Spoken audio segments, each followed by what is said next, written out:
You've got your radio on, don't you? Turn your radio off. Is this ARP? Yes, it is. Extinguish your radio, please. Okay, just a second. Yes, turn your radio off. Who's this? What's your best guess? Are you Art Bell? No, I'm Harry. Turn off the radio. West of the Rockies, you're on the air. Hi. Hi. Hello. Who am I calling? Well, now, with regard to who you're calling, you would know more about that than I would. I was trying to reach Art Bell. Uh-huh. Who do you think you've reached? Oh, I have no idea. Well, you wanted what kind of pizza? Oh, I don't want any pizza. No, thanks. You did order one, anchovies, right? No anchovies. I can't stand anchovies. Coast to Coast AM with Art Bell. Be sure to turn your radio off, know who you're calling, and know who you are. Are you sure you're canceling this order, then? No pizza. All right, fine.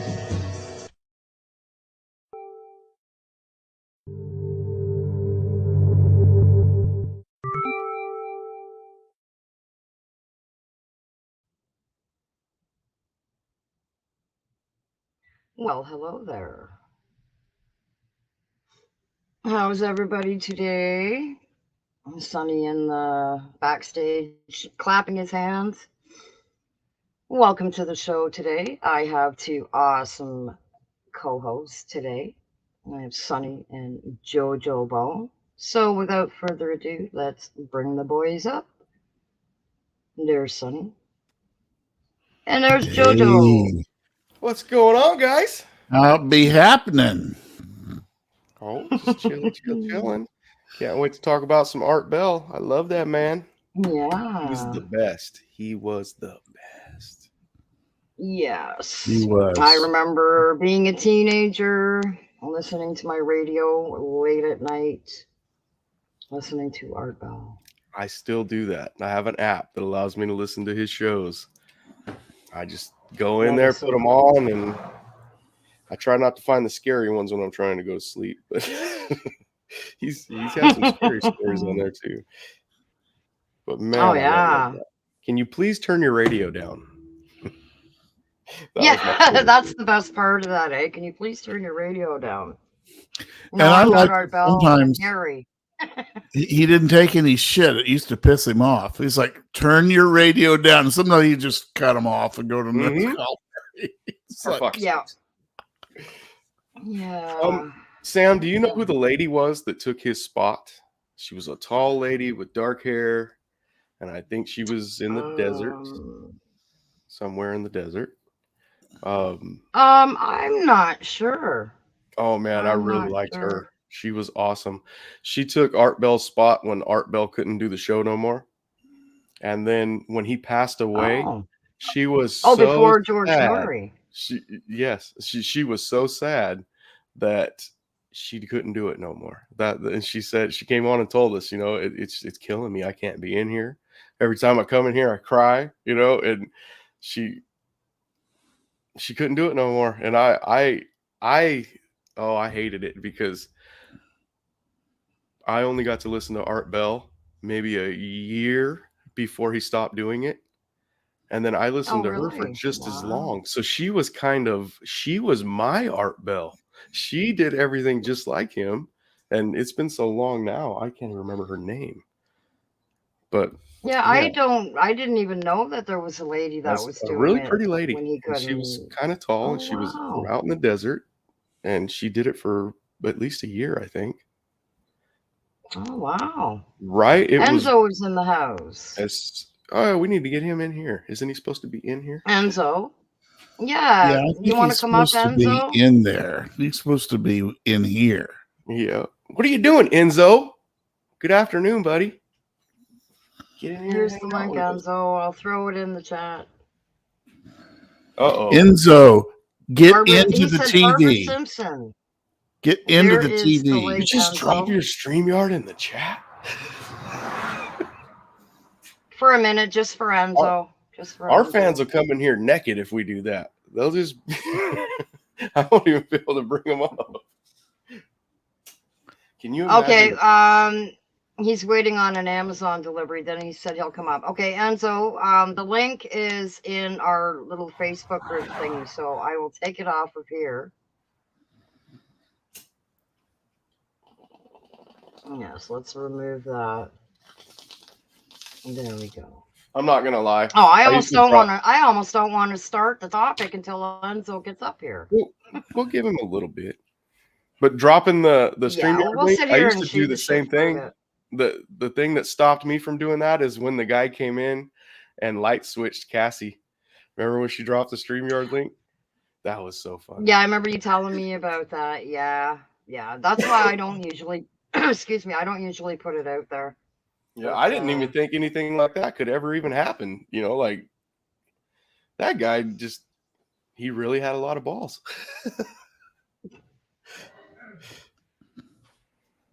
Okay, Enzo says, yep, I got it. The link, not the package. All right, well, you know what? We can just hang out and shoot the breeze until Enzo comes up. Well, you said you listened to Art Bell when you were a teenager. Yep. How long did he do the I radio did, show son. for? Because I do not know this kind of stuff. He started his radio show in 1978. Just let me read. I'll read what's on the bottom of the description. In 1978, Bell became the host of a late-night talk show called West Coast AM, later renamed Coast to Coast AM. Bored with standard radio fare, he chose to open his phone lines, an experiment that would gesture at the opaque dysphoria of the time. So basically, when he did that, that was like something that I guess nobody had done before. And him doing that, like that was just the greatest, you know. I'm sure without open phone lines, his show would still be like awesome. But it just added more variety to the show when he had the phone lines open for people to call in. And some of the people that called in, it was, oh my God. There was one guy that called in, I think it was from Area 51 or something. And he actually had a show where people that worked at Area 51 called in as well. Okay. Let me see if I can find. He did an interview with Leonard Nimoy too.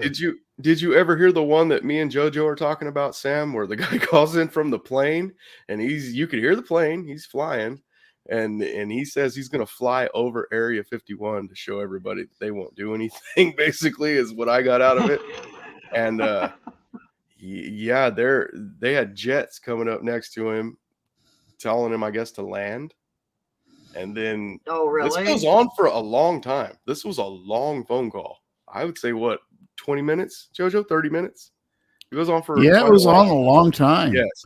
And then Art Bell was the master of making great radio out of it. Radio silence. After he said the jets had pulled up next to him, I don't know if he said they were shooting at him or were going to shoot at him, but it was just radio silence after that. Almost like they shot him out of the sky. That was here I found it. Hang on a second. Can we play that and as long as so we can let everyone know what we're talking about? Is that okay? As long as I'm just gonna play it. Okay. I'm just gonna play it.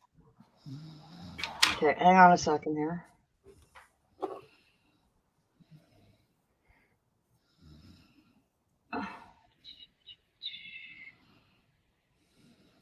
All right, let me make sure everybody can see it. Hang on. Now, there's a way you can hide that and just play it and put us back up there. I think you have to go to your window selections at the bottom. I'm not going to worry about it. I'm just going to play it. Okay. Whatever happens, happens. Oh, this is with Leonard Nimoy? Okay, this is an interview Art Bell did with Leonard Nimoy, July 22nd, 1997. Well, I was so drunk I can't remember. He was drunk. 2 bottles made it. And the title is Wild Geese 3. I used to refer to Tim as the man, the myth, the methane. I wanted to pretend that I wasn't feeling a little jolly belly. I'm a fan of Star Trek. You watched it during your lunch break at work? In 1864, with words. And now we will explore it as well with words and sounds as we embark on a journey to the center of the earth. In a moment, Leonard Nimoy. Hello, everybody. I'm Art Bell, and this is Coast to Coast AM, and what you just heard came from Leonard Nimoy's Journey to the Center of the Earth, which is a 2-CD audio book by Simon & Schuster, available from Simon & Schuster. He also has available The Time Machine, and you know me and time, so it was kind of a toss-up. Both of these 2 CD sets available from Simon & Schuster. In a moment, Leonard Nimoy here for only a very short time, unfortunately, so we will pummel him with questions.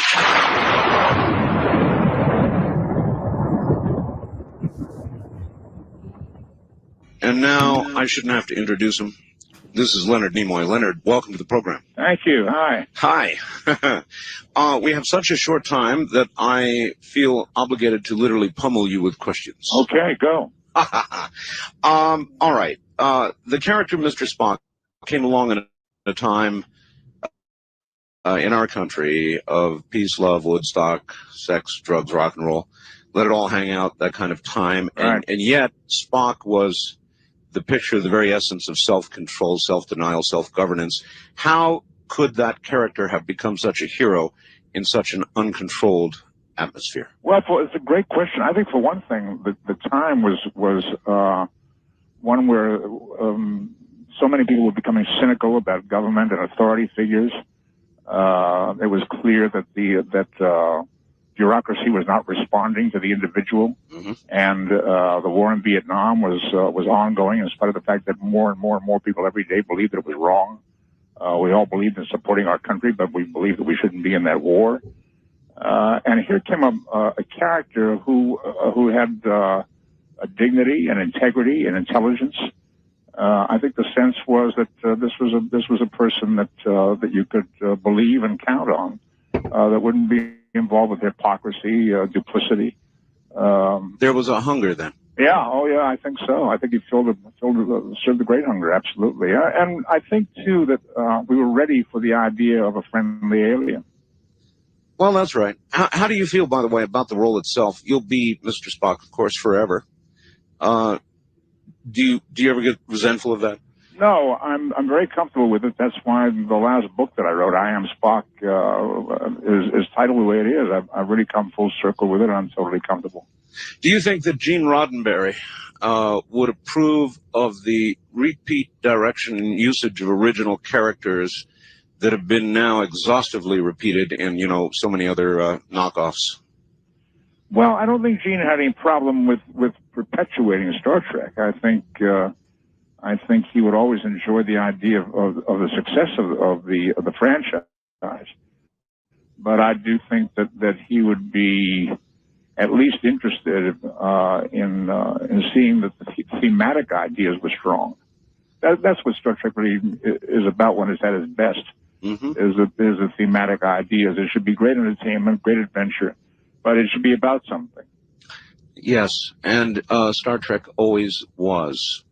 Is it moving away from that slowly at the knockoffs? Well, I got to be honest with you. I don't watch enough of it to pass judgment. I feel very good about what we did.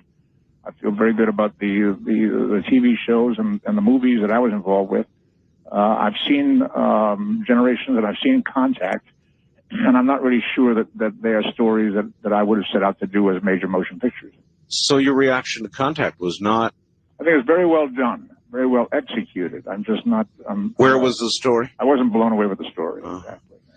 Let's go back to Star Trek for a second. Do you remember the gentleman, and I cannot, who was originally cast as a captain of the Enterprise, Christopher Pike? Yeah, it was Jeffrey Hunter. And what happened to him? Well, Jeffrey Hunter was an important movie star. He was a very great gentleman and a fine actor. He did the first pilot as Captain Pike, and then about a year later, when NBC and Desi Lee decided they wanted to make a second pilot, he simply wasn't available. I'm not sure whether he had another job or whether the negotiations with him got too tough or whatever. That was later brought back as a menagerie, wasn't it? That's right. Mm-hmm. Yeah.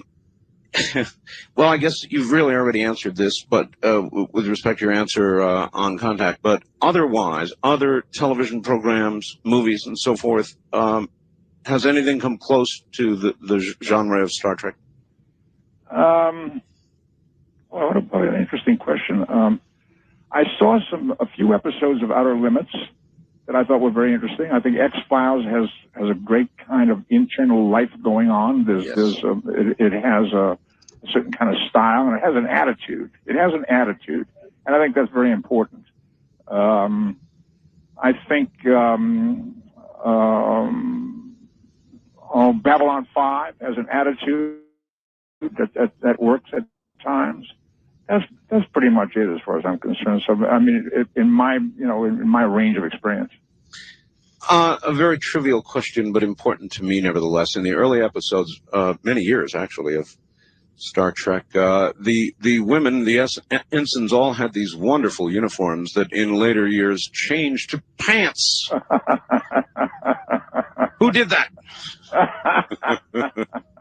I don't know, but you're touching on a very interesting point. The science fiction for a long time was a sub-genre. It was considered a distant cousin of important work.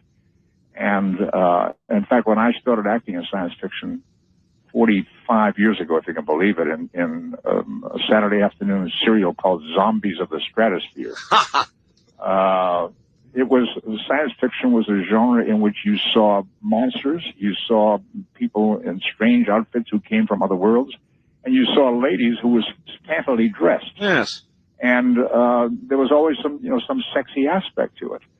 And that was what you saw in the early days of Star Trek. There were the women were, I think Bill Tice did a brilliant job of dressing or nearly dressing some of the ladies. And then later on, I guess political correctness and feminism came on the scene. And there was some question about whether or not these women shouldn't be wearing more clothes in their professional situations, and that's what happened. I'm not sure, but I think it's also perhaps as the airline stewardesses began to get older, too. Yeah, well, that could be. Yeah. Where did the idea of the all-famous Vulcan mind meld, come from? We were doing an episode called, I believe, Dagger of the Mind. And there was an actor playing a character who was mentally deranged. And he had information that we had to have.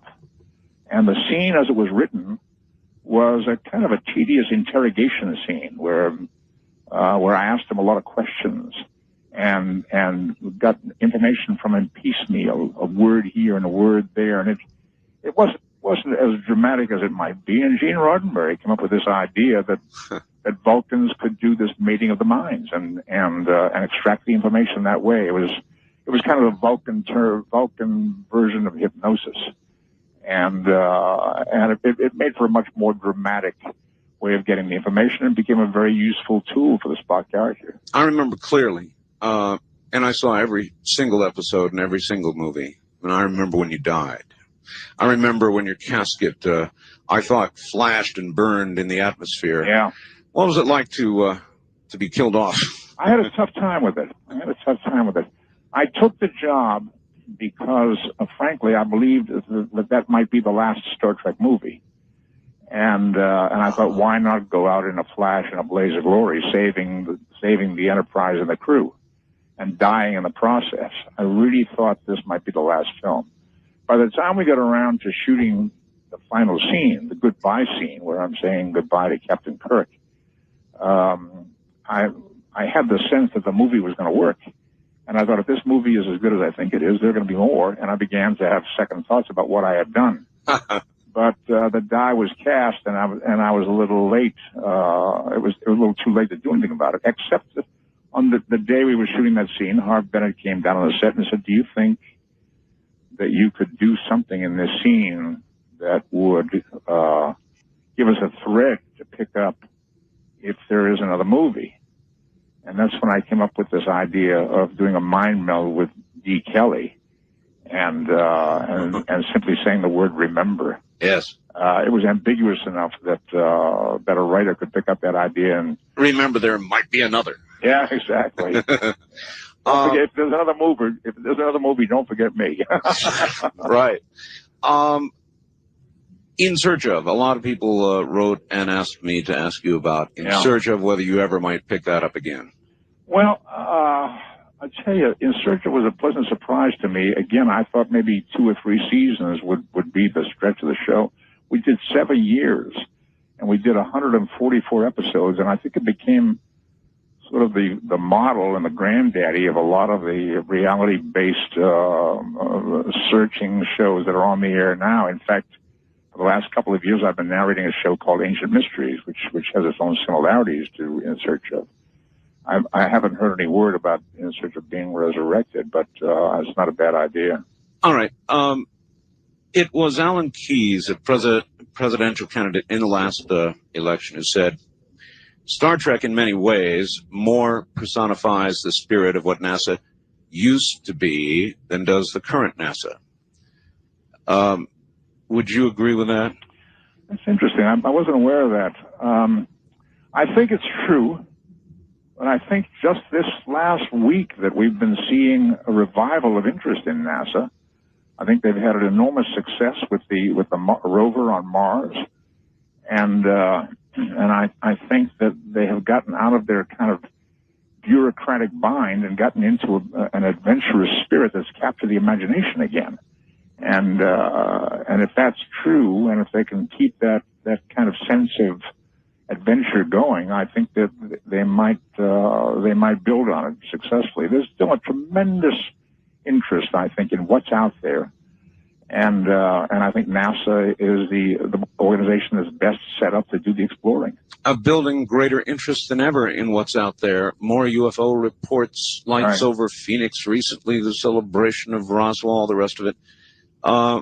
What about moving into the realm of reality? How much chance do you think there really is that we will be contacted? I mean, there is so much media. Yeah. It's almost as though we are being prepared. Yeah. You know, when we were making the Star Trek series, the first season, middle of the first season, some people came to me and they said, you may not know it, but you have been chosen as a kind of a vessel to carry information to this civilization to help prepare this society for the coming of another civilization, for alien arrival. And your character is a character designed to educate this public that there's nothing to fear, that it's possible to interact with other species. Mm-hmm. And I said, okay, it's okay with me if that's the case. And yes, it's ongoing. It doesn't stop. I guess there's something in me that responds to it as well. That's why I hooked up with John Delancey and several other Star Trek actors and actresses, and we call ourselves Alien Voices. This group that's doing these audio tapes, the Journey to the Center of the Earth and the Time Machine and Lost World, and I guess we're kind of touched by that idea. We're tickled by that idea. Our imaginations are awakened, aroused by that idea. I'm curious. I'm very curious. The Carl Sagan movie that just opened, the movie based on Carl Sagan's book Contact just opened. Right. It's a flawed movie, but I think one of the most important moments in the movie is when Jodie Foster tells us the numbers. There are something like 4 billion stars in our galaxy alone. And there are billions of other galaxies. Each of those stars are potential suns just like ours. And that means that if one out of every million of those stars has planets around it, and if one out of every million of those has some kind of life on it, then the numbers tell us that the chances are very, very great that there is life out there someplace. But the distances are immense, and the technology involved to get here would dictate they would be far, far ahead of us. Well, not necessarily. They might be far ahead of us. They might be parallel to us. We don't know that for sure. But you're right. The chances are they're far ahead of us, yeah. So a good question is whether you think that beings, not just humans, evolve toward or away from violence? An important question if we're going to meet up with somebody. Yeah, well, that's always the question. How did they, the first thing that we would like to know is how did you folks get through the technological phase of your civilization and survive? How did you survive all the discoveries of atomic weaponry and atomic power and that kind of thing without killing each other? Yes. And the assumption is that we'll be able to ask those questions and they'll educate us and help us get through it. It won't necessarily work that way. They may not. It may take an enormous amount of time just for us to learn how to communicate with them, let alone to get information from them. The assumption always is that they have traveled the same path that we are traveling, and that they may be 100 or 1,000 years ahead of us, but that they have gone through exactly the same experience, and chances are that's not necessarily true. Well, recalling the prime directive, if you look at what we have done here on Earth, reality, when we have met people who have been isolated from the world until one sudden day when they're found in the middle of a jungle somewhere, we destroy them. Yeah. Right. Right. So, I don't know. Listen, on a lighter note, you did some music stuff, didn't you? Yeah, I have dabbled with music in my time. Where are you going with this? Well, I just wanted to ask whether there's more. There's more coming. Not too many people know that you dabbled with music, do they? Well, music has always been a love of mine, and when we were doing the Star Trek series, I had the opportunity to do some recording, which I did. I think I must have done about 6 albums. I also did a lot of musical theater. I toured the country in various musical shows in the 70s. I did Fiddler on the Roof, My Fair Lady, King and I, Camelot. Had a great time. I loved doing it. And then a question I asked you just before the program, the one I did ask you is, how do you get a life? I mean, you're so busy, so many demands on your time, and I'm one of them right now. How do you make time for a life? Well, first, let me say this. When I came to California, I was 18 years old. I left Boston, came to California to be an actor. For the first 15 years that I spent working at building a career, I was always wanting more opportunity. I was always struggling to get more work.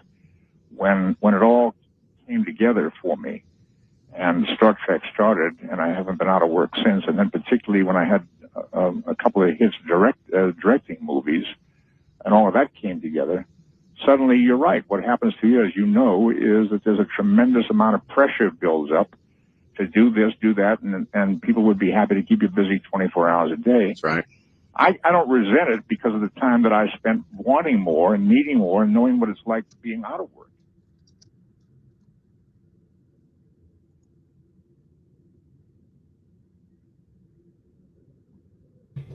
Can't hear it no more. Oh, was it over? Yeah. I almost clicked off on the wrong one. Hey, while we were listening to that, it was really bothering me that I couldn't remember that lady's name because, like I said, she was my Art Bell. Yeah, Enzo posted it in the chat. It's Heather Barb Wade. Simpson, was it? No, it's Heather Wade. Heather Wade. That's who the lady is I'm talking about. Oh, okay. And yeah, because Enzo had said Barbara Simpson. Now me and Heather are friends, and I invited her to be on the Chop Shop. So she comes on there. I'm going to be so ecstatic.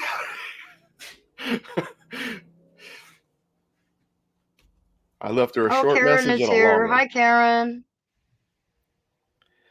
Doof doof. So if this lady comes on the Chop Shop, Sam, I want you to come on there with us too, so you can meet her. Oh, nice. Thank you for the invite.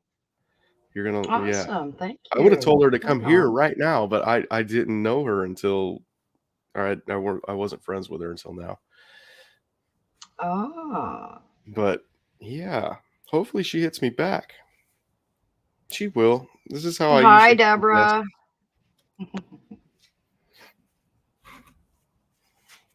Well, I do have. What else do I have here? I just thought I would play that, and I guess Enzo. Oh. Can you? I'm slacking here. Hang on, he's here. Can you find the one of the airplane? The guy in the airplane. The Sam? airplane. Yeah, the guy. I hope you weren't sitting back there for too long, Enzo. I do apologize. No. My package still hasn't been arrived, so if I disappear for a moment, that's where I'm at. So. Oh, I love your background.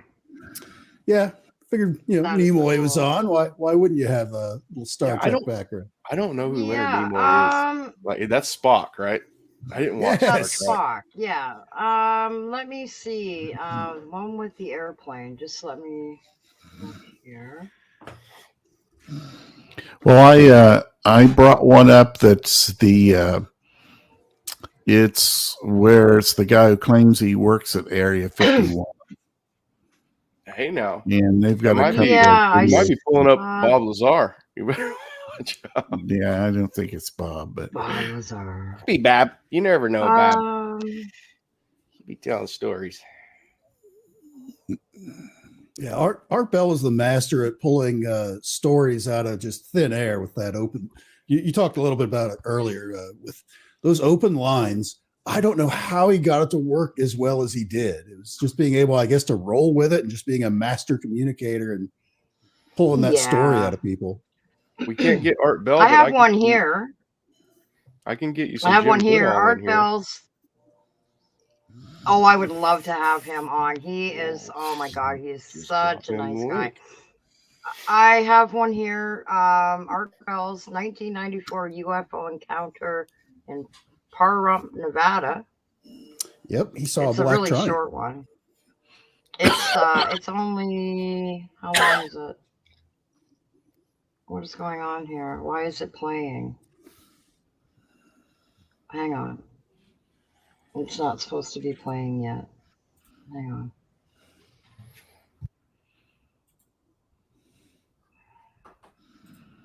All right, let me find it again. No, it's not way down there. Okay, it is this one. Okay, one sec here.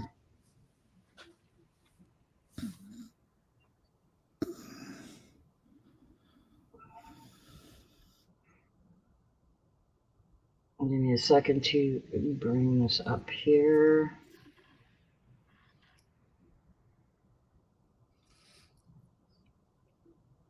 Okay, this one right here. You guys can see it? Okay.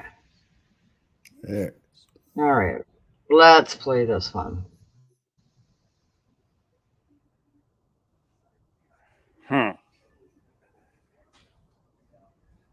Do you know where that Art Bell close encounter location's at?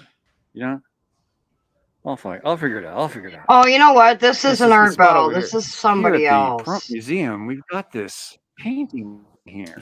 Actually, that picture is from. Not actually Art Bell. Well, that picture is what was drawn for Art, where him and his wife saw the black triangle. Yeah, and how long ago was that? That clip was from '94. Yeah, so when did she see her black triangle? Billy didn't see one of those until 2000 something.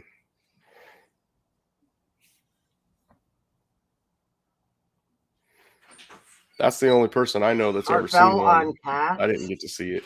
I think it was a triangle that I saw. Sam, I've got one in the green room. If you want to jump to that. Hang on a second here. I'll just leave that tab open.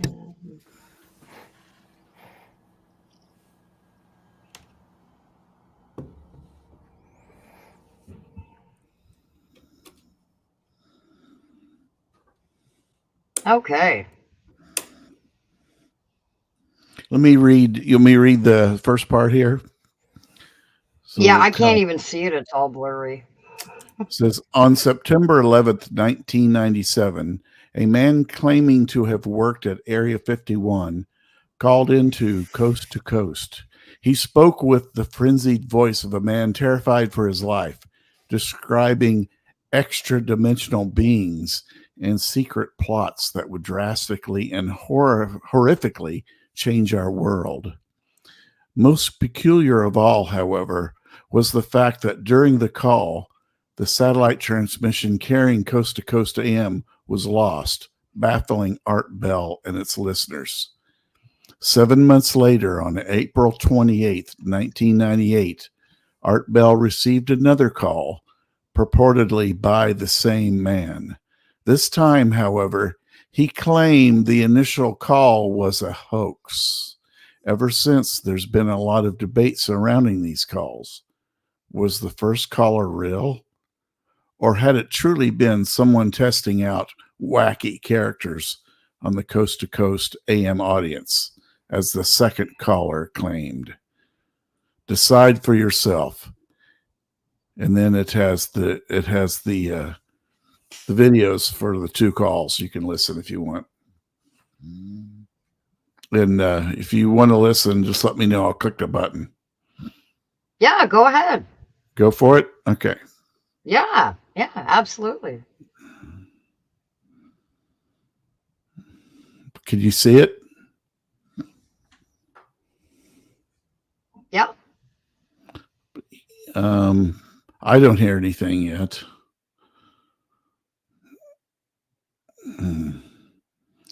It's interesting.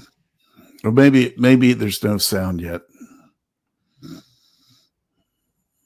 Hello, Art. Yes. Hi. I don't have a whole lot of time. Well, look, let's begin by finding out whether you're using this line properly or not. Area 51. Yeah, that's right. Were you an employee or are you now? A former employee. Former employee.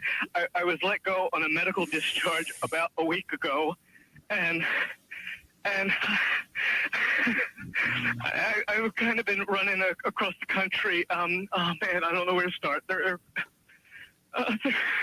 gonna they'll triangulate on this position really soon. So you can't spend a lot of time on the phone. So give us something quick. Okay. Okay. What we're thinking of as aliens, Art, they're extra dimensional beings that an earlier precursor of the space program made contact with. They are not what they claim to be. They have infiltrated a lot of aspects of the military establishment, particularly the Area 51. The disasters that are coming, the military, I'm sorry, the government knows about them. And there's a lot of safe areas in this world that they could begin moving the population to now, Art. But they're not doing anything. They are not. They want the major population centers wiped out so that the few that are left will be more easily controllable. Discharge.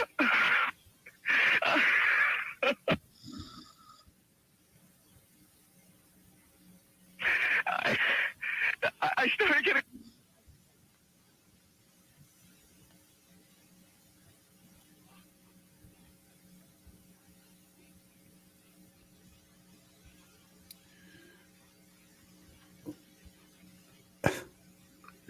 It's so dramatic what he does. I don't know if it's going to pick back up when they comes back on the air or not. I want to say so. Yeah, it's just the music it's going to play because it wasn't the caller that lost the thing; it was the satellite that was broadcasting the show itself. Oh, so as I recall, in a follow-up show, the satellite itself it maintains like a lock on wherever its receiver is. It's something knocked us off the air, and we're on a backup system now. Is it government or? I don't know. It has to be something, though. Well, did you hear? Now, you tell me because you were listening. That was awful strange. There was a really weird guy on the air when it went off? Yeah. Real weirded out. Like going sort of sounding paranoid, schizophrenic. Like crying and everything. Yeah. And how far into the conversation was it when it went off? Just about 15, 20 seconds, I'd say. Oh, you guys missed. You really missed the call then, and I've got a feeling somebody didn't want you to hear it. Yeah. Because it was really strange. All of a sudden, I'm hearing Mark Furman, and That's right. Well, the network, of course, went immediately to a backup tape while we tried to figure out what blew up here. So that's what you heard happen.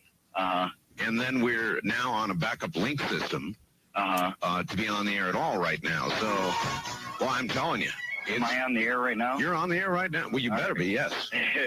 And where are you, by the way? I'm in Michigan. Michigan. Yeah, I called the other night, and I wanted to ask two things. Real quick. Well, I wanted to say one thing, and I wanted to ask another. Real quick. I wanted to ask if you could play that remote viewing one when you were in while you go to Egypt. Yes. And also, I wanted to know all this stuff about like Area 51, if it's like the government's trying to put it out there like that, so like some other places isn't being watched as much. In other words, it's a big decoy. I see what you're saying here, and apparently we'll be back after the news, I think. Sandy here, inviting lost all transmit capability on this end.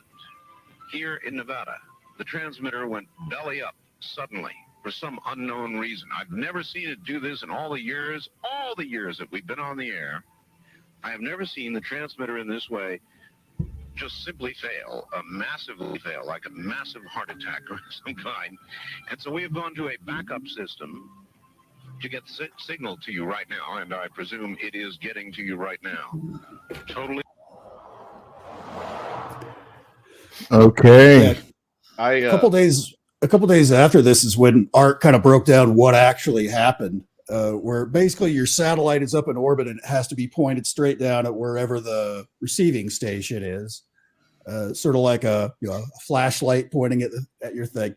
Yeah. And for whatever reason, it lost that lock. It just skewed off to one side, so it wasn't even pointed anywhere near where it was supposed to be, like it's supposed to do, for at least a few minutes, and then it got corrected later on. But and of course, it totally knocks the show off the air because it's all through satellite and stuff like that to the network. Swamp gas knocked it off.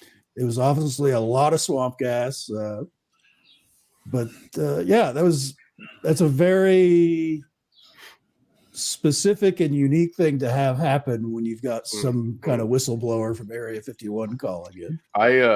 I shared one with you, Sam, down there. This is the one that me and JoJo were talking about. I found it, JoJo. The guy that called in. It's a guy's girlfriend that's going to call in from an airplane. I'll play it for you guys right now. But yeah, this is what I know about it, though. Is I think the guy's girlfriend calls in. Sorry, my mic was muted. She says, my boyfriend or husband, something is flying over Area 51 right now. She was calling in to connect the two. And I think this is where the call begins. I'll play it for you guys right now. Okay, thanks. Let me know if you can hear it. Again, let me tell you, Art, answer the wild card line. Yeah. My boyfriend is in a small plane north of Las Vegas, ready to fly into Area 51. He's been trying to call you by cell phone. And here he is. You're on the air. Hello. Hello there. Is this Art Bell? Yes, sir, it is. Yeah, my name, I won't give you my last name. Okay, wait a minute, sir. Hold on. The fax is signed by somebody named who? Jill. Jill. That is correct. So you are the one. That's my girlfriend. Yes, sir. Where are you? Well, I'm up here from Fort Worth in my little airplane. It's a long sea I built myself. It's a Vergroup 10 design with the Ford Canard. I'm not sure if you know the kind. It's an experimental aircraft. I'm not. That, but not anymore. No, tell me about it. What kind of airplane is it? Well, it's a long easy. It's got 120 horsepower like homing in it, but we had it bored and stroked and fixed it up a little bit. It usually flies around 140, 160 indicated airspeed. I'm right now at 7,000 feet. You know where this place called Indian Springs is? Indian Springs, yes. Yeah. Well, I've been flying now for about 49 minutes here between Beatty, is that what you call it, and Indian Springs. And I figure I'll just go on up here and try to get into this Area 51. I'm right south of this Nevada test site, or Nellis Air Force Base. Listen. And I'm right outside this restricted zone. Listen to me. When you fly into that zone, yeah, they are going to either force you down or shoot you down. Don't you know that? Well, you know, I've been in a lot of Air Force bases, and I've been in the Air Force for many years. I'm an ex-Air Force, but I'm just going to tell you that, you know, as American citizens, we have the right to know what's up there in this Area 51. And I've been listening to you boys talk about this. Hold on here, I'm making a turn. Just a second here. And I'm going to go on up there and see what's going on. And I just wanted to let you know about that before I do that, don't you know? How long do you estimate it's going to be before you? I figure about 12, 14 minutes. I can crank this baby up a little bit here. Let's do that. Let's crank this thing on up. We've got some pretty good mountains here off to my west, don't you know? I'm turning up north right now, and I can see the Air Force base out there in the distance. It's got 3 runways. It looks like they're all lit up, and A-shaped. It's like north-south. Got a lot of desert up here, don't you, boys? A lot of desert, yes. A lot of desert. Now you're liable to get yourself killed. I'm sorry, sir, you have to speak so loud. I cranked this engine all the way up here. I said you're liable to get yourself killed. Well, we'll get up there in a few minutes, yeah, and we're just going to see what's going to happen, because this is I've got Red Crosses painted on this baby, and I got hospital on it, see? And maybe they're going to think that I'm on some kind of a mercy flight and I'm just off course. And I've got the radios cut off, because you can have radio failure, don't you know? And so I'm going to hold this thing steady here about around 65, 6,800 feet. Why are you doing this? Why are you doing this? I'm going to get to the bottom of this. I'm American. My family has been American for years, and I want to get down in here and I want to find out what's happening. All right, then why are you doing it at night? Because that's the best way to get in here. But even if you manage to overfly the area, I'm in the restricted zone. I just entered the restricted zone. I see a bunch of lights out there. Looks like some kind of a searchlight coming on. You're in the restricted zone now? I just crossed that restricted zone. I'm going to drop this thing down. I'm telling you, you're going to get shot down. Hold on here now. I got my pressure suit on. I don't really need one of this kind of aircraft. It's not like a jet, but it helps to, when I make some tight turns here. And I'm going to cut down here. Now, let's see what these boys are going to do. I don't see anybody coming up here yet. I just see a bunch of lights. But I'm pretty far from that Area 51. I'd figure about another 8-9 minutes here. And it's hard to calculate it right now trying to talk to you. I'm trailing an antenna out here about 30 feet so I can keep this phone conversation. If we get cut off, then... But I'm going to go up here and see what's going on. They say there's a bunch of UFOs and there's all kind of things out here. And I want to get this baby right down here about 1,000 feet. And we're going to see if there's any UFOs or anything out here, what's going on. Listen, I think you're making a mistake. Well, sir, I might be, but, our tax dollars pay for all this. And these boys, they've been hiding everything under all this black project and all this great funding and all this kind of thing. Sir, hold it. Don't you think that we have a right to national security secrets? I think we have, not really, because they have these J-11 and J-15 satellites up there, and the Ruskies, they know what we're doing, and the Chinese, they've got satellites down here, they know what's going on. The only thing that don't know what's going on is the common folk like me and you, and us common folk got a right to know, because we're funding all this. How long have you been planning this? I got this thing down here about 1,000 feet. I've been planning this thing now. I'm right on the deck, not quite on the deck, I'm at 1,000 feet. Boy, they got light bulbs popping up everywhere. I'm telling you, they got searchlights. There's about 4 of them out here. And I've been planning this now for, anywhere from a month to 6 weeks. It took me a while to paint up the plane because I had to use that Imron, the only thing that stick to this gel coat I got on this thing. This thing's built out of Kevlar and carbon fiber. I got it dressed 8G positive, 10G negative. It's overbuilt. I tell you what, I want to get down here and firm like a little frog that's just stepped on by a big dog when I get down here. In a few minutes here, I'll tell you that. Because I'm not going to... Hey, looks like there's a F-16 coming up here. I wouldn't be surprised. You're making a mistake. There's with somebody down there. He's got some afterburners on because I can see him. He's about 5 miles out. That old boy is cranking. Yes, sir. And I see something opening up here on the ground. It's I'm pretty low now. I'm starting to pick up all kind of buildings down here. I see something here is level with the ground, and they're opening this thing up. There looks like something's coming up out of that. I can't tell you what it is. It must be on some kind of a. Hold on here. I gotta make this turn. All right. I think this little boy's gonna head up here for me. I wouldn't be surprised. Oh, he's gonna be up here right directly because he's in the F-16. Sure as hell. He's coming to hold on here. I would advise you to turn your. We get to this. I would advise you to turn on your radio. Come on, baby. Come on, baby. Come on, baby. We can do this now. Come on here. Hold on, this old boy's coming up here. Now he's got his lights. He's got his lights on and he's flashing me. Yeah, he's probably. All right, I'm waving at him. No radio. No radio. No radio. He don't know that. Well, if I were you, I'd turn it on. Folks are listening to Art Bell because everybody listens to Art Bell. Well, maybe if you're making. I gotta get there. You're making a bad calculation because if they're not listening, you're going to be shot down. I don't know what he's going to do here. He's rocking his wings at me right now. He's rocking his wings and he's cutting in front of me. And you know this. Oh, don't cut in front of me now, because if he cuts that car, stay off. Stay off. He can hear the vortex from his engine, from Pratt and Whitney engine. We're gonna just like twin tornadoes. If he gets too close, stay off, bro. Hold on there. I'm getting down on the deck.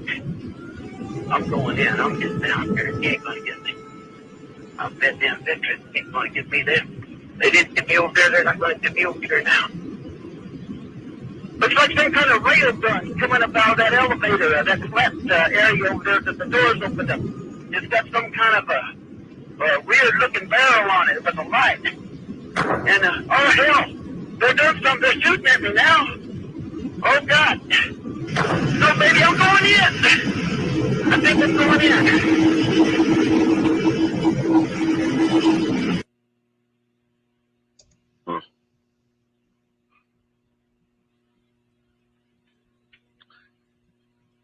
Well, I'm not sure what we just Wait a heard. minute.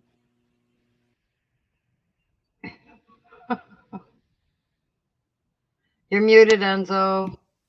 Oh, it's just as well. You probably didn't want to hear what I had to say. That was Don't great. you dare say that was fake, Enzo. That was I'm gonna far-fetched. go to- I have a whole barrel full of doubts on the reality Me of that too. program. But it was entertaining. It was fun. Damn naysayer. Definitely. It's like Karen said. I would have believed this if it was not for the fact the sounds of sirens can now be heard. Not possible to hear that in the air inside a plane. You didn't notice the aircraft noise cutting in and out at the beginning of the call? Yeah. Well, he was still talking. Jeez. Plus, how exactly was he speaking directly to Art? It's not like, what year was that came out? It was like, it had to have been late 90s. I don't know. Not like your cell phone was. I working found that a really great back good in those one. days. God bless Art Yeah, Bell. that's I mean, that he see, it didn't matter if it was true or Tell me not. He more made great entertaining. radio out of it. It was You were great. entertained, and you know it. Yeah, You he guys would are hear Oh, it people was out. great. That's It what I was, like it was about hilarious. him. Yeah, he would hear people out no matter how far-fetched it was. You know, he gave them their airtime. Yeah. I found a really interesting one. It's an interview with Art Bell and Whitley wait. Strieber. Before we go to that one, I Yeah, did sure, talk to go ahead. Jim. He was going to come on, but today he's going out for his birthday dinner. So happy birthday, Jim Goodall. Happy We miss you, birthday, buddy. Happy Jim. birthday, Said- Jim Goodall. He said he might be headed this way here shortly. He might be stopping by here. Maybe we'll do a show. Do a visit. Oh, nice. Right on. You got He's his awesome. I love him. you got his bunkhouse all set up? It needs to be vacuumed. I'm not gonna lie. But it's pretty much set up from the last time he was here. Jojo, it looks like you have another one queued up for us to see. Well, that was just the second call from that followed the first call from that we heard. right? The guy that was crying. Oh, I the can Area play it. 51. Yeah, this Area is the one where 51 he caller. says it was all fake. Yeah, but Okay, let's play that one. There you go, Jojo. Okay, let me get it going.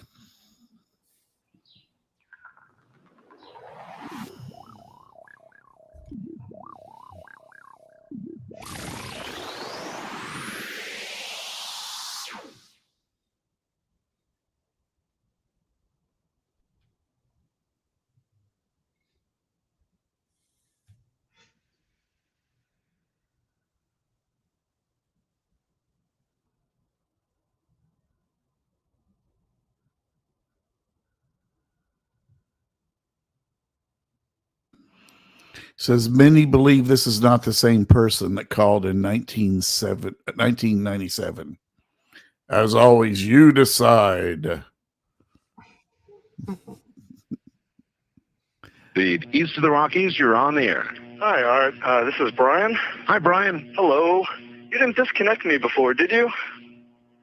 Were you on earlier tonight? No, not, towards the end of the last hour, you said, east of the Rockies, you're on the air, and your voice was immediately replaced by the operator saying, your party has not connected. Oh, well, see, as you can now tell, I don't screen calls. So Right. what happened, obviously, was that I answered the phone just at the very instant that you had been ringing, as long as they were going to let you ring. Yeah. And so that occurs, obviously. Sometimes I go to a line and it's dead and nobody's there, and that's what's happened. You know, we're on the cusp there. Anyway, I'm glad you made it back through. Yeah, you got all my paranoia buttons running. I always get very nervous when I call you. I'm Brian. I hung up on you last week. Oh, I see. And I just figured, damn the torpedoes.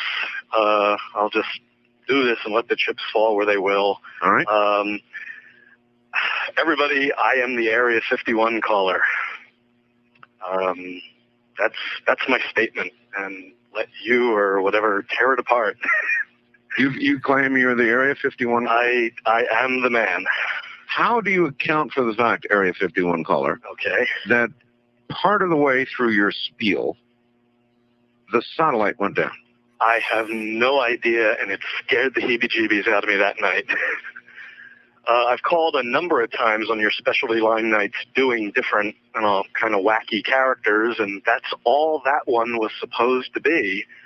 And if the call had been completed, it would have been ancient history by now. Has it occurred to you, as Barbara Marx Hubbard suggested tonight, that perhaps, if you're really what you say you are, you created the reality of the rest of the situation and took down my satellite? That scares the heebie-jeebies out of me, because it means that what I was saying was somehow correct, and it was fabrication, kind of creating a reality. Yeah, if that was the case, I humbly apologize to you, because I love your show, and the last thing I would ever want to do is not tear be you off the air. So what can I do to prove my claim here?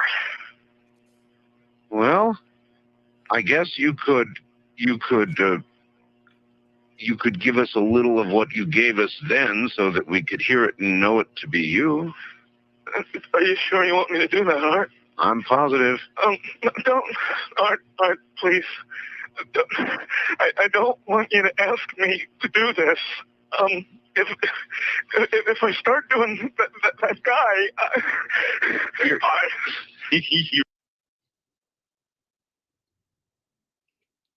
Now listen to the call from 1997. Okay, okay, what we're thinking of as aliens are they're extra dimensional beings that an earlier precursor of the space program made contact with. They are not what they claim to be. They have infiltrated a lot of aspects of the military establishment, particularly the Area 51. The disasters that are coming, the military, I'm sorry, the government knows about them, and there's a lot of safe areas in this world that they could begin moving the population to now, Art. But they're not doing anything. They are not. They want the major population centers wiped out so that the few that are left will be more easily controllable. Discharge.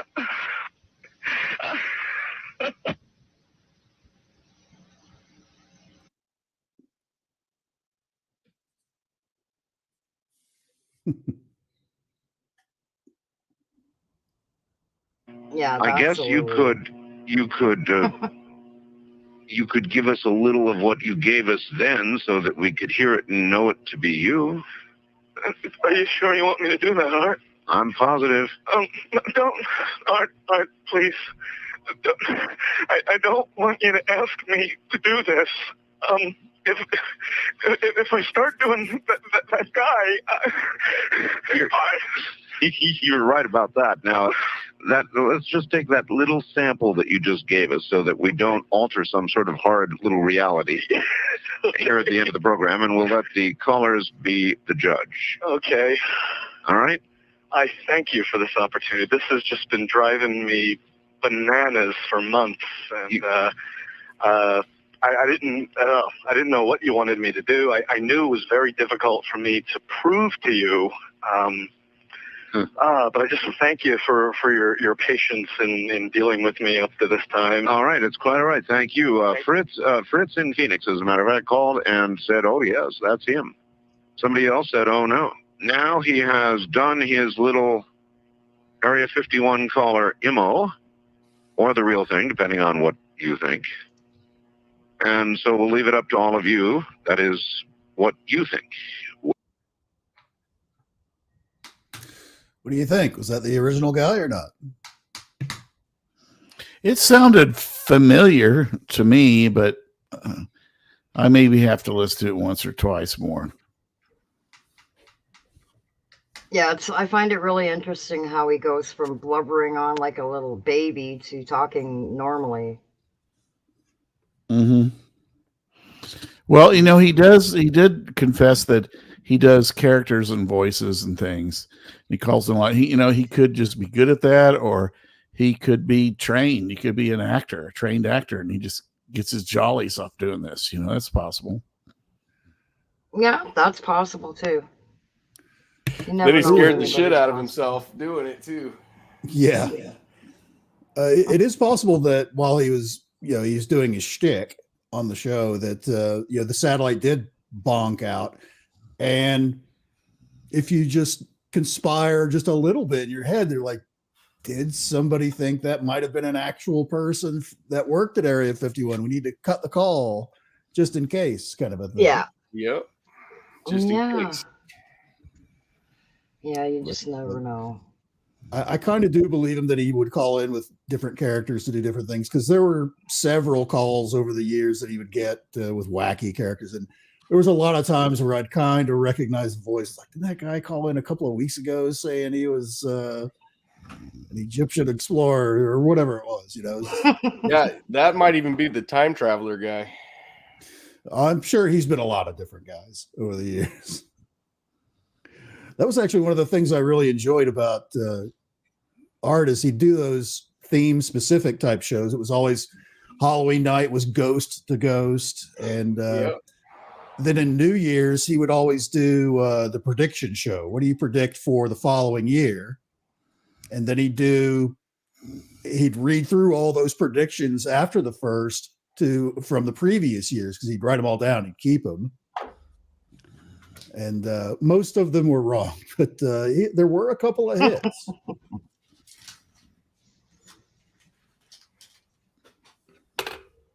Yeah, I've never seen this one before. This must have been when their book came out. Have any of you ever seen this one before? Art Bell and Whitley Strieber, 2000. Let's play this and see. It's only a short one.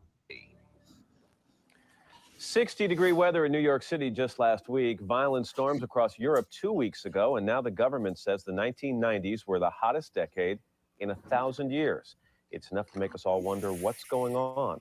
A new book, The Coming Global Superstorm by radio talk show host Art Bell and Whitley Strieber, makes a dire prediction that global warming will eventually get so bad the result will be a catastrophic storm that could destroy civilization. Art Bell, Whitley Strieber, good morning. Good morning. Fact or fiction? Is this nonfiction or is this fiction?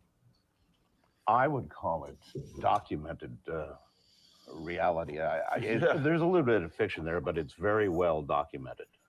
Very well documented. We're a little confused about it right now because it started out as speculative fiction based on fact, but in the past few weeks, we don't know anymore. Maybe it's turning into fact before It sounds our like you're eyes. rounding the corners there right now, but do you believe the conclusions you draw in this book? That would make it fiction or nonfiction. The basic conclusion is that sudden climate change is the real issue. It's occurred before. It's going to happen again. They found the woolly mammoths with the green stuff undigested in the Arctic. In their mouths. In their mouths. It came from somewhere. It was growing. They ate it. They froze instantly. All right, but before we don our chicken suits and yell the sky is falling, let's talk about specifically the storms you talk about in this book and this coming global superstorm. Describe it for me. What's going to happen? Okay. We talk about a couple of things. First, as the North Atlantic current drops south, there will be an upheaval in the weather. Will it develop into one single huge storm? We don't know. But worst case scenario, in your opinion, it could. Is if there's enough energy collected in the atmosphere from global warming when that happens, yes. Worst case scenario is the right way to put it. Let's talk about the worst case scenario. According to the book, it's a storm that could last 6 weeks and make a nuclear war seem tame. Yes. Your words. This storm would cover a quarter of the globe with ice. It would result in unprecedented death tolls and mass destruction. Here's one that'll get people's attention here in the U.S. The U.S. could lose 3/5 of its population. There would be a mass migration to the south. Right. It would have to be. You'd I'll see be fine. I got precursor garage events fires. like just occurred in France and Germany. 300 million trees just came down in France in this last storm. 140-mile-an-hour straight winds in Germany. Let's get something straight. Not a meteorologist. Not a meteorologist. No, Not a absolutely climatologist. But informed amateurs who have worked But not a hard. climatologist. No. Nor you.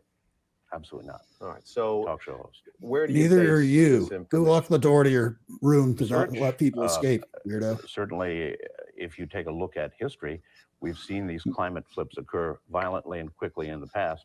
You don't have to be a climatologist to know that. We contacted a lot of meteorologists and I climatologists, bet you did. well-respected people. Here's what they said. While you are using correct data, your analysis of that data has drawn you to illogical and irrational conclusions. No, that's not true. I'll tell you why they said that. They said that because they don't believe there's enough energy in the atmosphere Exactly to what they create said. this That storm. the atmosphere can't sustain and hold enough energy to create the kind of storm you're talking about.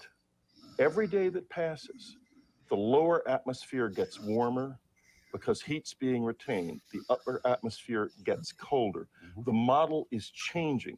Our book is a wake-up call. Maybe this won't happen, but the point is we need science to be able to tell us what's going on right now because the weather's changing so fast. But is it a wake-up call that comes real close to being a document that will just plain scare people? It should scare people. Yeah. And it's not sufficiently scaring people yet. So the book is just, I think the publication date is actually today, though it's been out. It should scare people. People should be scared. Whitley and I disagree in one area. Whitley thinks that it can be mitigated to a great degree by human action. I don't think so.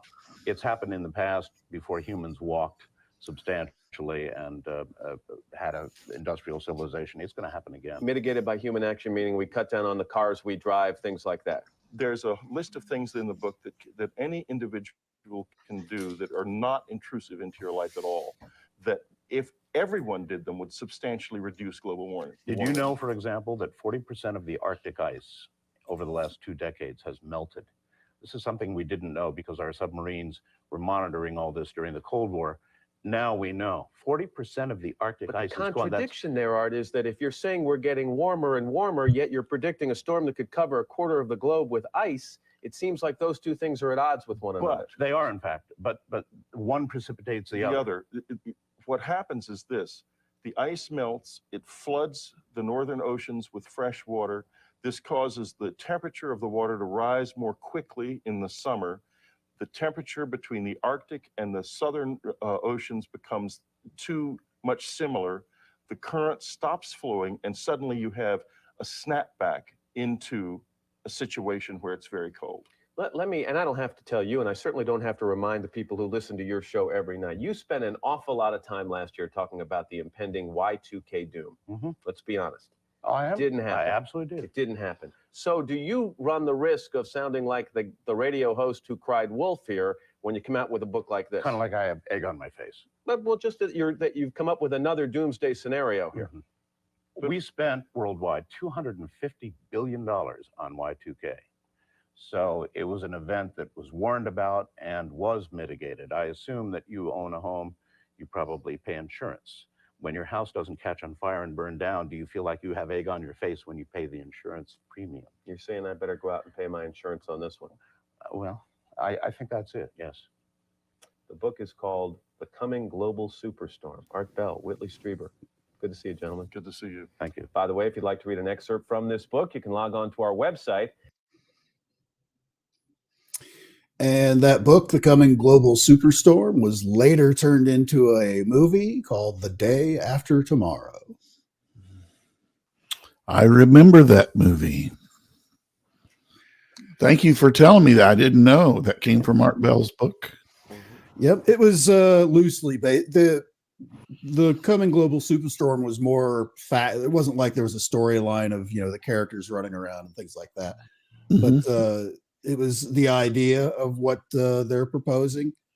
I was kind of more on Art's side with that whole discussion that this has happened before. This can happen again, because he is right. They have found woolly mammoth over in Siberia that still had like green vegetation in their mouth that they were eating when they all froze to death. So that's something that doesn't Interesting. happen over a very long period of time. It was flash frozen kind of stuff. Cows chew cuds for a long period of time. There's no telling how long that shit was in that thing's mouth. Enough for it to freeze to death on the spot. Hey, Sam, in the green room, I have a photograph of Art Bell. It's a great, Yes, I see that. photograph. That's the way I remember Art Bell. Yep. Yeah, look at all that gear around him. The guy loved radio. He loved everything about radio. He needs another radio, commercial radio, broadcast, everything. He loved it all. Yeah. And he was He very was a great smart. man. Greatly missed. Hey, what's that little thing right behind his mic there, Enzo? With the screen on it. See the white box with all the knobs and buttons and dials? Some kind of oscilloscope.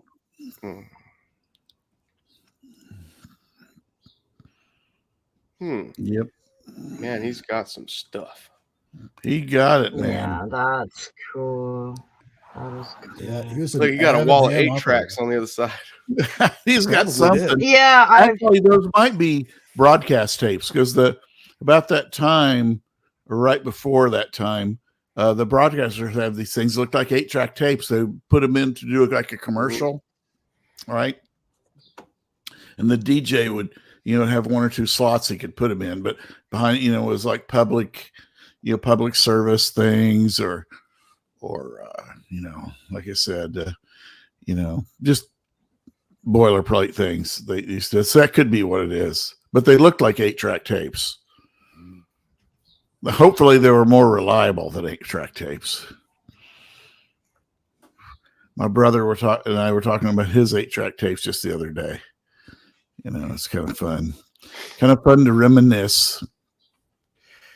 Whole bunch of Jim pictures messaged of me back. Mr. Bell. Jim messaged me back. I told him, damn, you got to be at least 33, 34 by now. He told me 78 and climbing.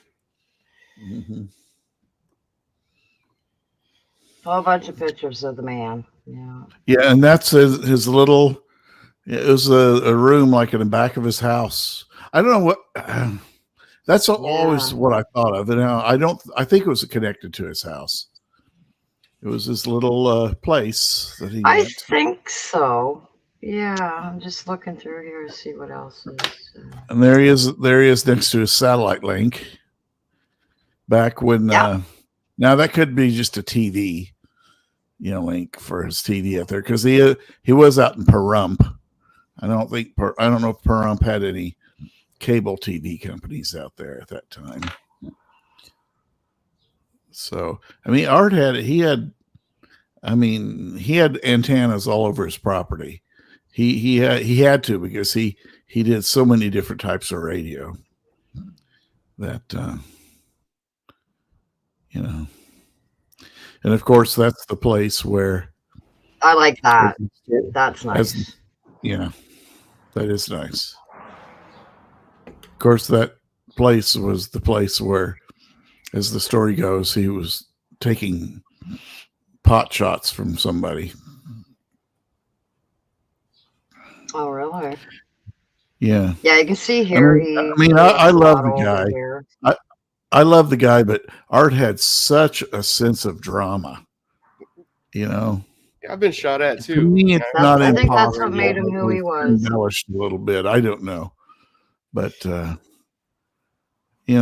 he's not here to argue with me, so I respect him enough to keep my mouth shut. But it was pretty incredible, the story. Yeah. Someone outside his home shooting at his house. Well, if we ever get Sonny's friend on here, we can ask her about it. Oh man, Heather Wade would be awesome, guys. Yeah, I would like to know what she. Look her up if you want, Sam, to see who she is. It would be Midnight in the Desert with Heather Wade. Yeah, I'll have to check that out. I just wanted to. And Crystal Gale sings their song. Mm-hmm. Yeah. Oh, really? Yeah.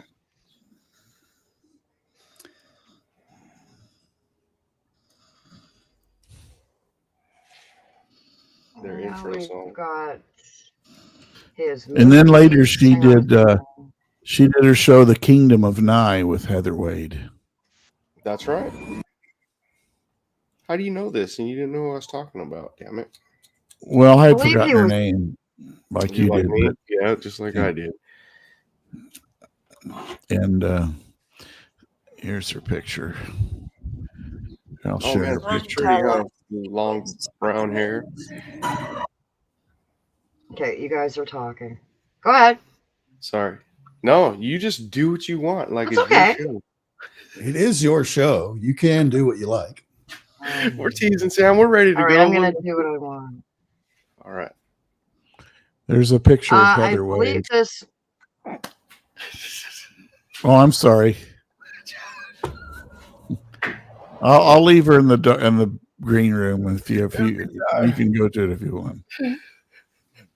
Now I don't know. I think this is the one movie he was in, The Day After Tomorrow. He did play himself in a couple of movies. I don't know. This might be one of them. My entire life's a sequence of strange events.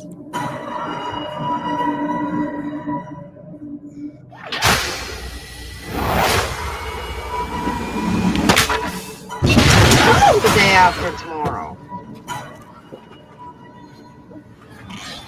Got another step, young lady. You're trespassing on my property. He's following me.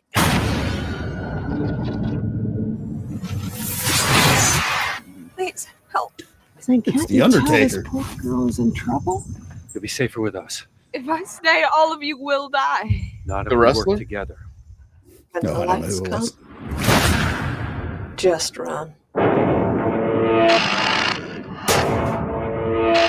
This thing is bigger than all of us. I want you to keep away from that girl. You can't outrun the government. This thing will catch up with you one way or another.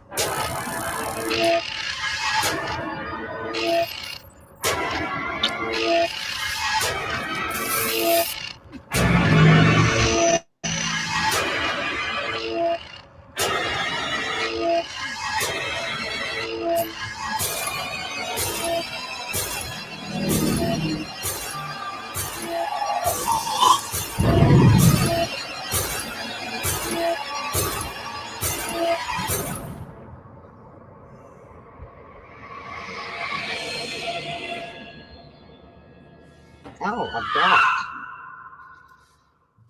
Abduct. Never heard of that movie. I noticed. I also noticed that besides the Undertaker being in it, I don't know if that was really the real Undertaker. name, but the cigarette, the smoking man from the X-Files is in this movie too. Yeah.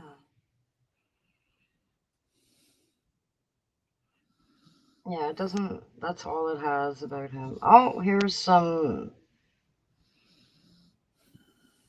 things on him.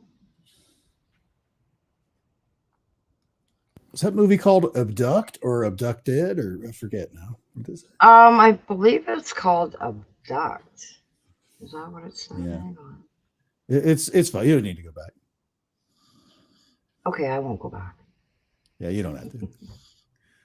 I was trying to find where to find this epic at, but I'm not finding it anywhere. Oh. There's your picture, Jojo. Now, who is she? She Oh, was okay. she was his Heather Wade. producer. She was Art Bell's producer at the very end, and then when he went off the air, she took over, but always claimed she just was a placeholder. She wanted Art to come back to the show. Yep. She was awesome. She was awesome. Was this when he left regular radio, or when he went back to Sirius XM and left that time? Which time was it? This time was when he was being shot at, and he got off the last stint, the last gig he was doing. That was the XM radio days. Okay. Right. And then she took over, and she said she always did that just to keep the show going in case so Art could come back if he ever wanted to. And she wanted him to come back. Yeah. Because for anyone who doesn't know, of course, he retired there for a while. That's when George Norrie took over, mainly on the program for Coast to Coast AM. And after a few years, decided he wanted to kind of come back. And of course, they weren't going to let him back on Coast to Coast AM. Right. Nobody would have listened to stupid George Norrie. I mean, his jet black hair. But George Snorri. I stopped listening to it when he took over. I mean, I kind of listened to it for a while, but it was not even.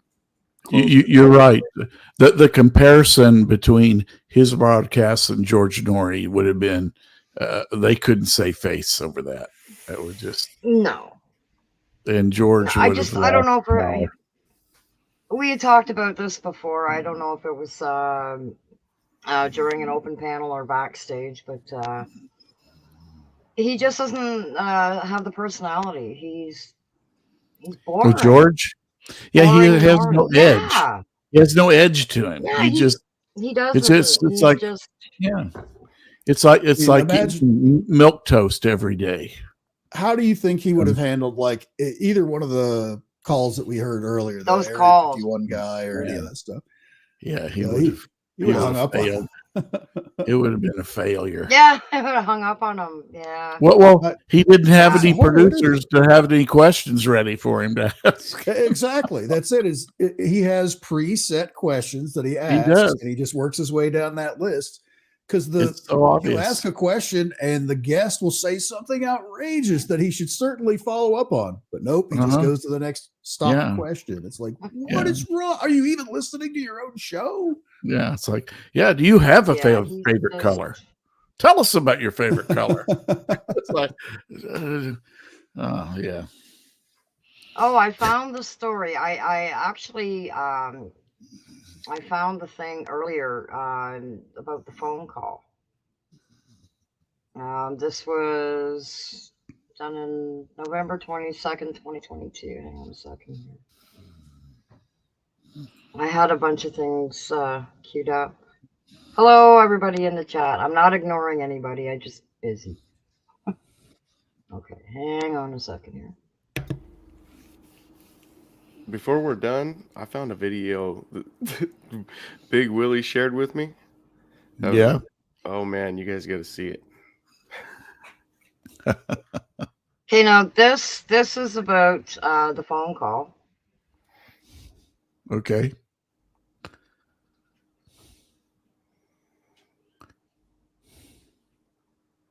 I don't think there's any audio to it. And then it just goes on at the bottom when he was born. And I didn't know that his parents were both in the Marines. You're talking about Art Bell? Yeah. Yeah, both of his parents were Marines stationed at Camp Lejeune.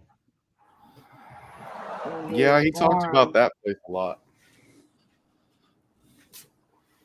Yeah, there's not really much in this one. What else do I have here? Wasn't he doing a like a straight up like I keep wanting to say religious, but not like a straight politics type show, and then just one time it's like, hey, let's talk about something wacky because I'm getting tired about that, and people loved it.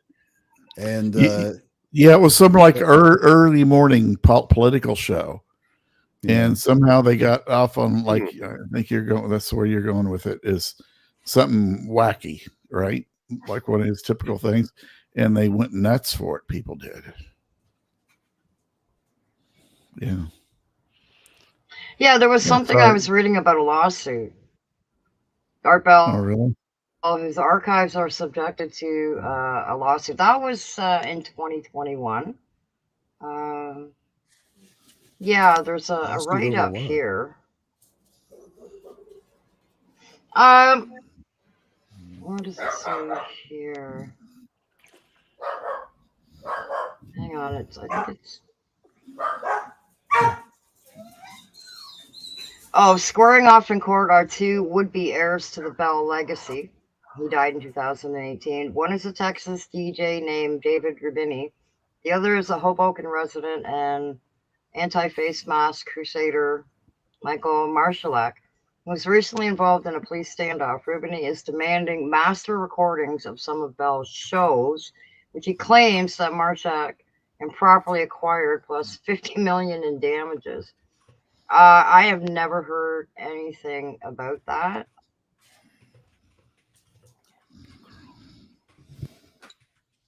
Familiar with that one. And that's all. It doesn't really.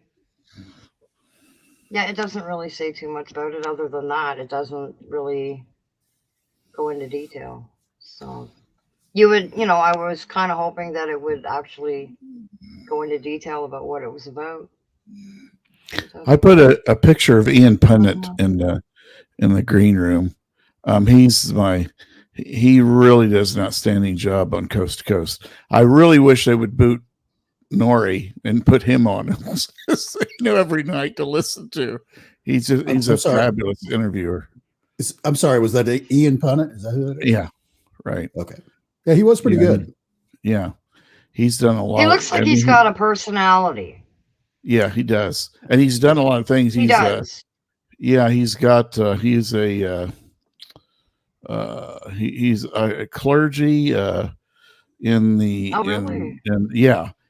And then he went back to school and got his PhD at some prestigious broadcasting school and stuff. Very interesting guy. Very, very well read, but he does just fabulous interviews, like a different style, but the end result's the same. They're really interesting shows. I mean, for example, when he has an author on, he actually reads the guy's book. Oh, nice. So he actually knows what he's talking about. That's a good idea. And not pre-scripted like George. And then he uses that, of course, because he doesn't have someone feed him questions. He will take you through the book, and then but he won't spoil anything. He'll say, "Okay, we're going to stop here on this. I just want to give people a flavor on this, and then we'll pick up at a different part of the book, and keep going." And just fabulous. And of course, who's the guy also from he's from Las Vegas. He's the broadcaster. Oh, we were just talking about him before the show. Hey, Sam, I think I'm gonna jump out and let you guys finish up. They just started spraying back here, and I'm gonna have to stay muted. This is as quiet as it's gonna get. They finally got away. You sound like you're ready to fly over Area 51. Don't you know? I'm flying over it right now. Oh, they're opening some doors. They're opening some doors. There's a big Oh, old I black think I hear cannon the looking thing sirens. pointing They're at me. locking on. That's All right. funny. Thanks No for having worries. me Thank on. you for being I'm here. sorry. I Yeah, didn't know they were gonna anytime. spray. I'm sorry. No worries. All right. Well, Have I'll a good talk to you day, guys Sonny. soon. But Okay. basically, yeah, Sonny. George Good to see you, Knapp man. is the name you were looking for there a second Oh, ago. thank you. You're right. Yeah. And they've got a couple others now that are in the, in the, what do you call it? What do you call it? Baseball players, pitchers, blah, blah, blah, in the rotation. Right. And so basically the rule about Coast to Coast is probably most nights where George Norrie is not hosting, it's going to be a pretty good show. You'll never I'm guess terrible. what I found. I'm Oh my going to God. hell. I'm going to hell. I shouldn't be beating him up that bad, but This I is don't going to be think- funny. Hang on a second here. Oh, wrong one. Okay. I've never seen Art Bell do anything like this before. Hang on. Well, the other thing George Norrie does now, he sells all kinds of snake oil on that show. Oh, does he? Yeah, to all kinds of stuff. I mean, yeah. Okay. He's talking about tinfoil.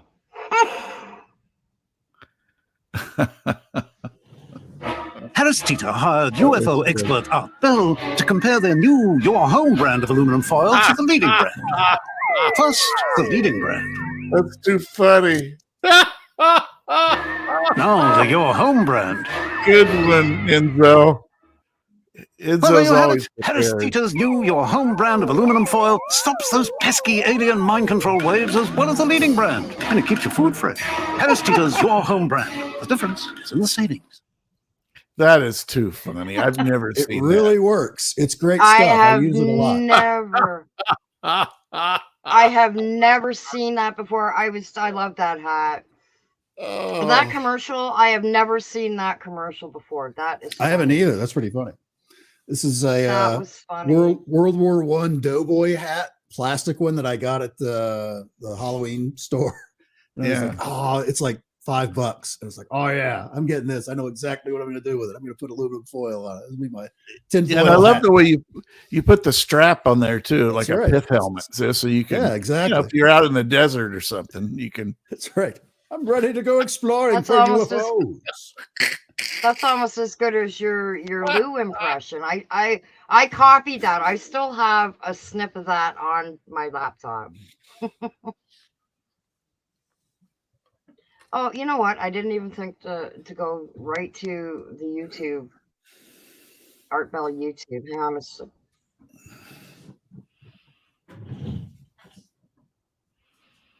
Okay, let's play the introduction here. Hang on a second. I guess I got to share it, don't I?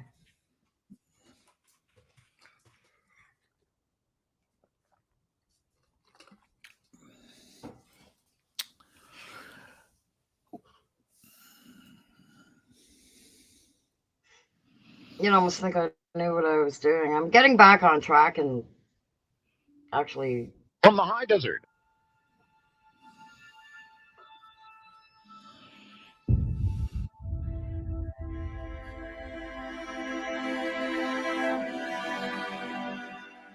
What you're hearing now is a digital audio revolution, in my opinion.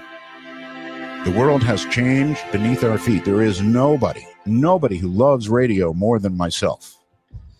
But clearly, we are in the middle of a digital revolution. I've been a talk show host. I've been talking about this kind of stuff all my adult life.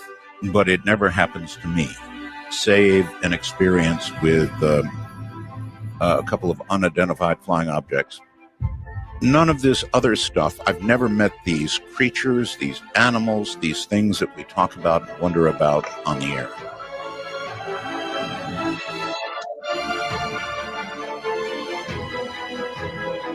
Have you ever had something that just really gnaws at your soul?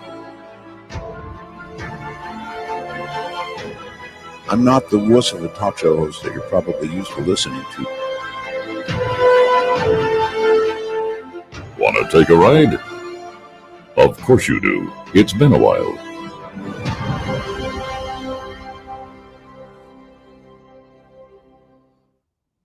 From the high So that desert. was his- Oh.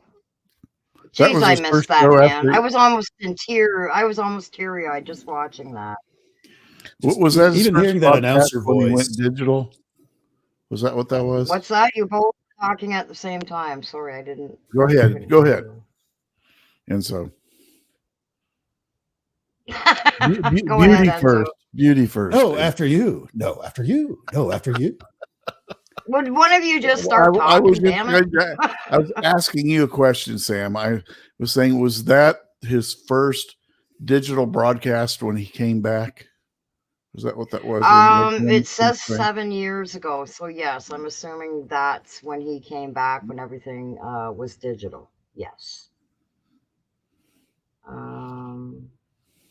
Well, the 7 years is just means that's when the video was posted 7 years ago. Yeah, I'm just reading what it says here. I don't want to play it again. From the high. It says on the bottom here. Oh, I'm still sharing the screen, am I not? Yes, I am. Okay.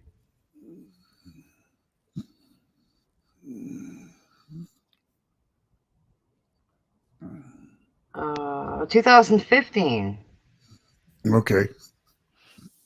Yeah, it sounds about right. Announcement from Art Bell. Yeah, this is actually this is his website, so or his YouTube channel, I should say. I'm sorry.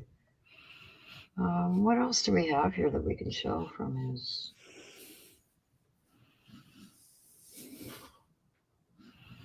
Joe Rogan. He was on Joe Rogan. Well, Oh, here's a yeah. good one. Art Bell discusses creating a digitally simulated reality.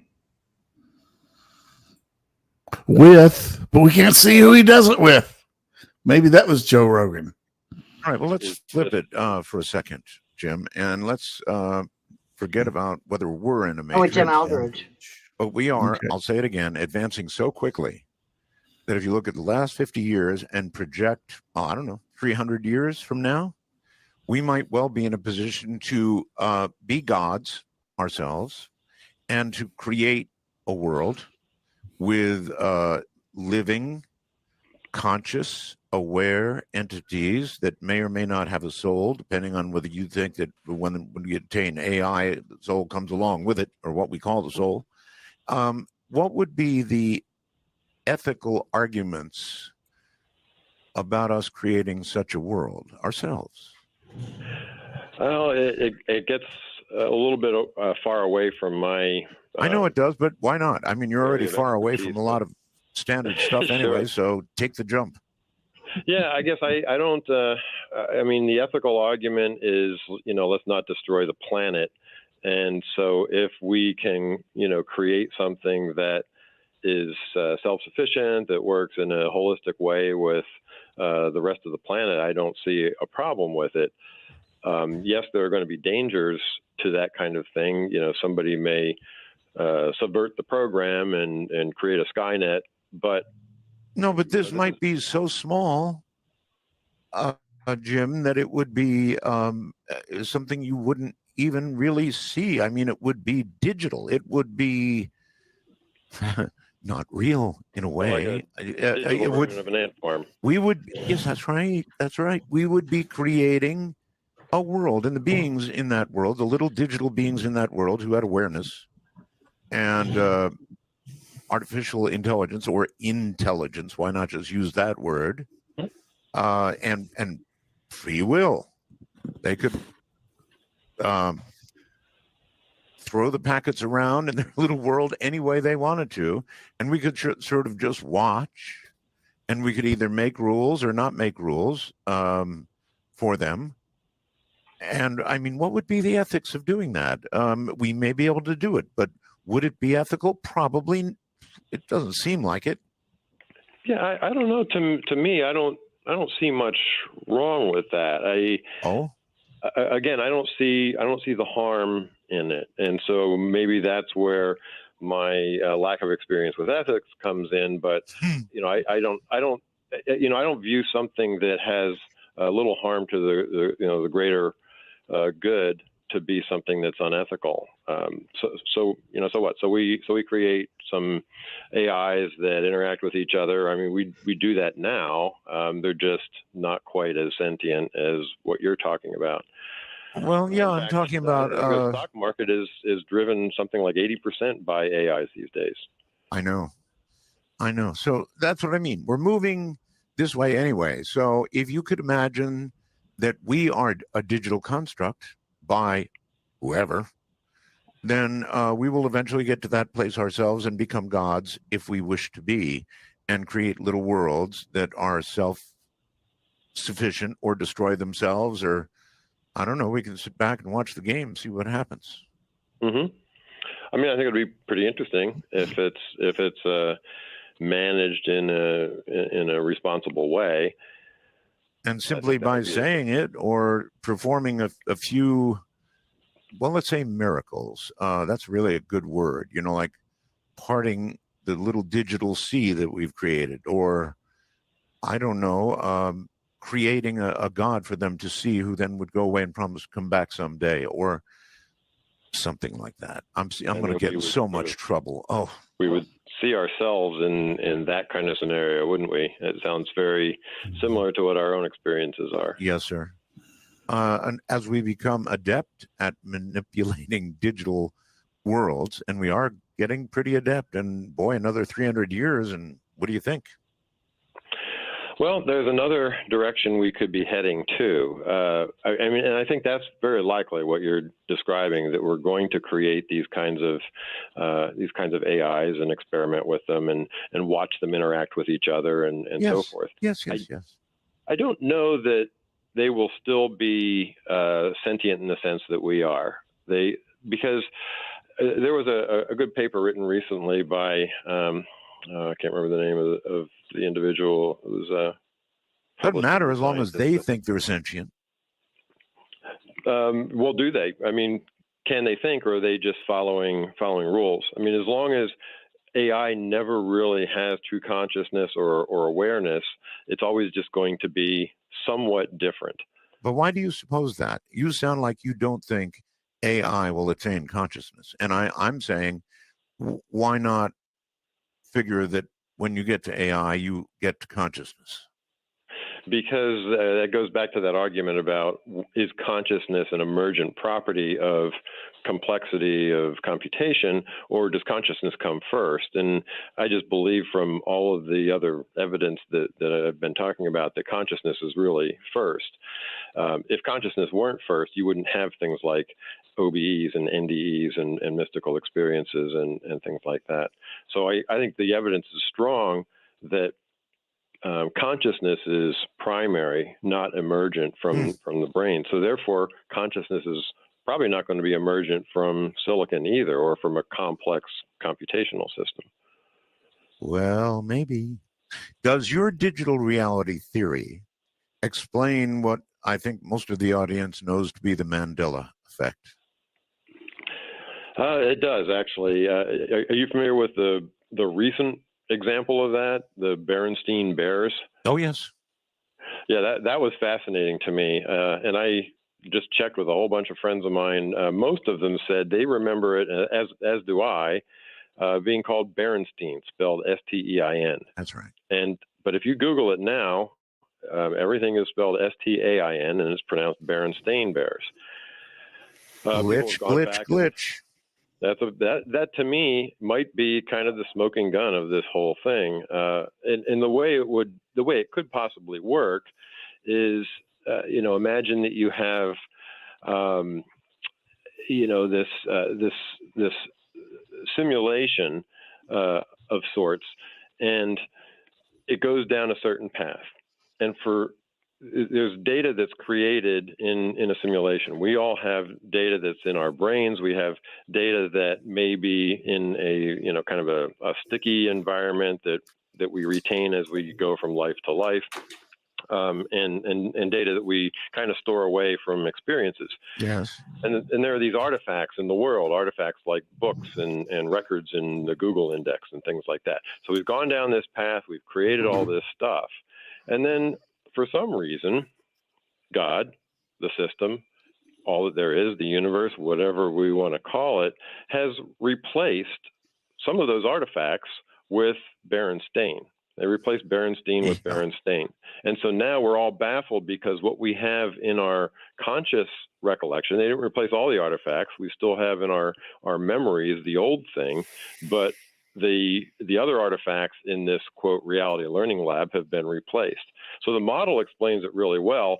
I don't know why this would happen. It certainly, it might be another, it might be, hey, guys, here's another indication that you're not living in a deterministic, materialistic reality. I don't know. But Okay. it really is a fascinating thing. All right, so let's imagine for a second that we're sitting in front of a computer 300 years from now, and it's a computer we can't even imagine, but it can create these artificially intelligent, conscious entities that are in this world that this amazing computer has created.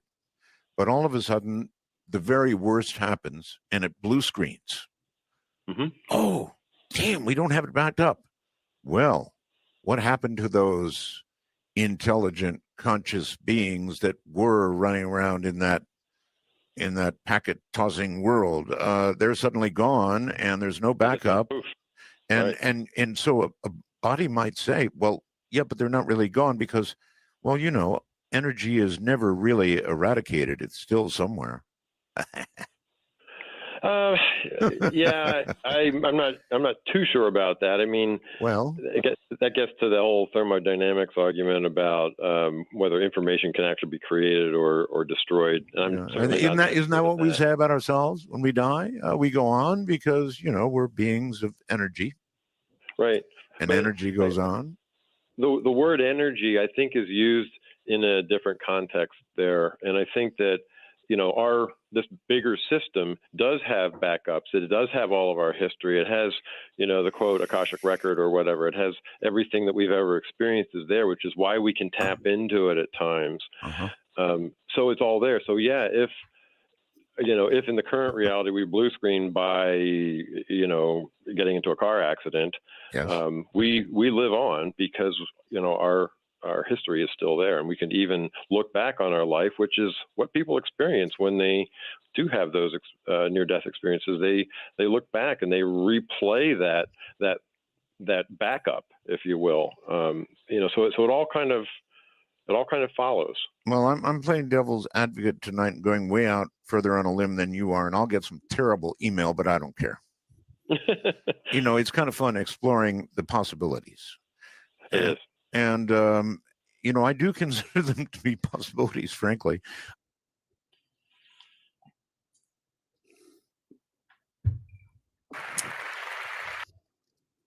Interesting stuff. You're muted, Sam. You're muted. We can't hear you. Like I was saying, thank you, Enzo. Thank you for the idea of having topics. I'm really enjoying this. I really am. This is cool. I like this.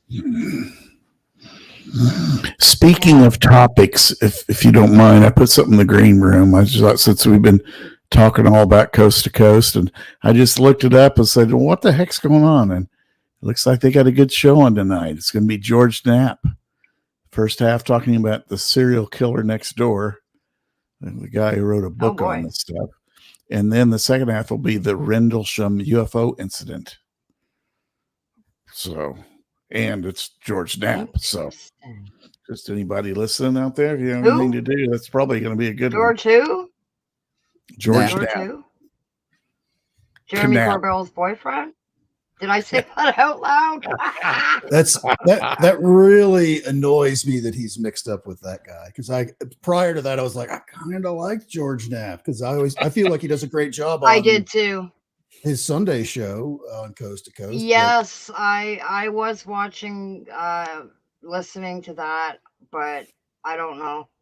Ever since he got hooked up with that Corbell character, he's just, and some of the things that Nat posts on Twitter, you kind of got to shake your head a few times. Like, I don't know what's going on with him. Kind of thing. I don't know. I honestly don't know. Well, we still have another 10 minutes. Enzo, did you have anything on Art Bell that you'd like to talk about or show to the viewers? Oh no, I'm not going to share anything. There's a whole world out there. I don't know if you can really narrow it down to even. I know we've shown a bunch of clips or listened to a bunch of clips, but that barely scratches the surface with Art Bell because it's one of those long haul things that over a long period of time you get to like him more and more the more you hear from him. And there's the strange cast of characters, your Area 51 callers and.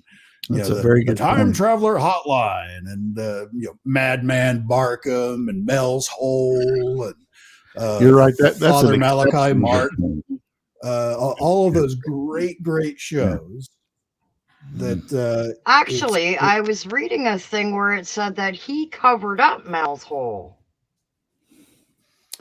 I think that's how that That it's story close ended. to. Yeah. Well, I want to. I 100% agree with what Enzo just said. It's not just Art Bell, but it's the things that he attracted around him. He attracted and so you couldn't just see one episode and understand it. You had to invest a little time for a while, and then you started to see it happen. Yeah, man, it's just making me miss him all the more. I'm trying to find on tonight. And the other thing I I'm liked trying about to find Art his channel again. There we go. is the other thing I liked about Art is if the guest said something really, really outlandish, be like, I don't know, that sounds like a bunch of hooey to me, or something like that. He wasn't afraid to kind of like, you'd have to prove that one to me. Well, if you say so, I'm not so sure.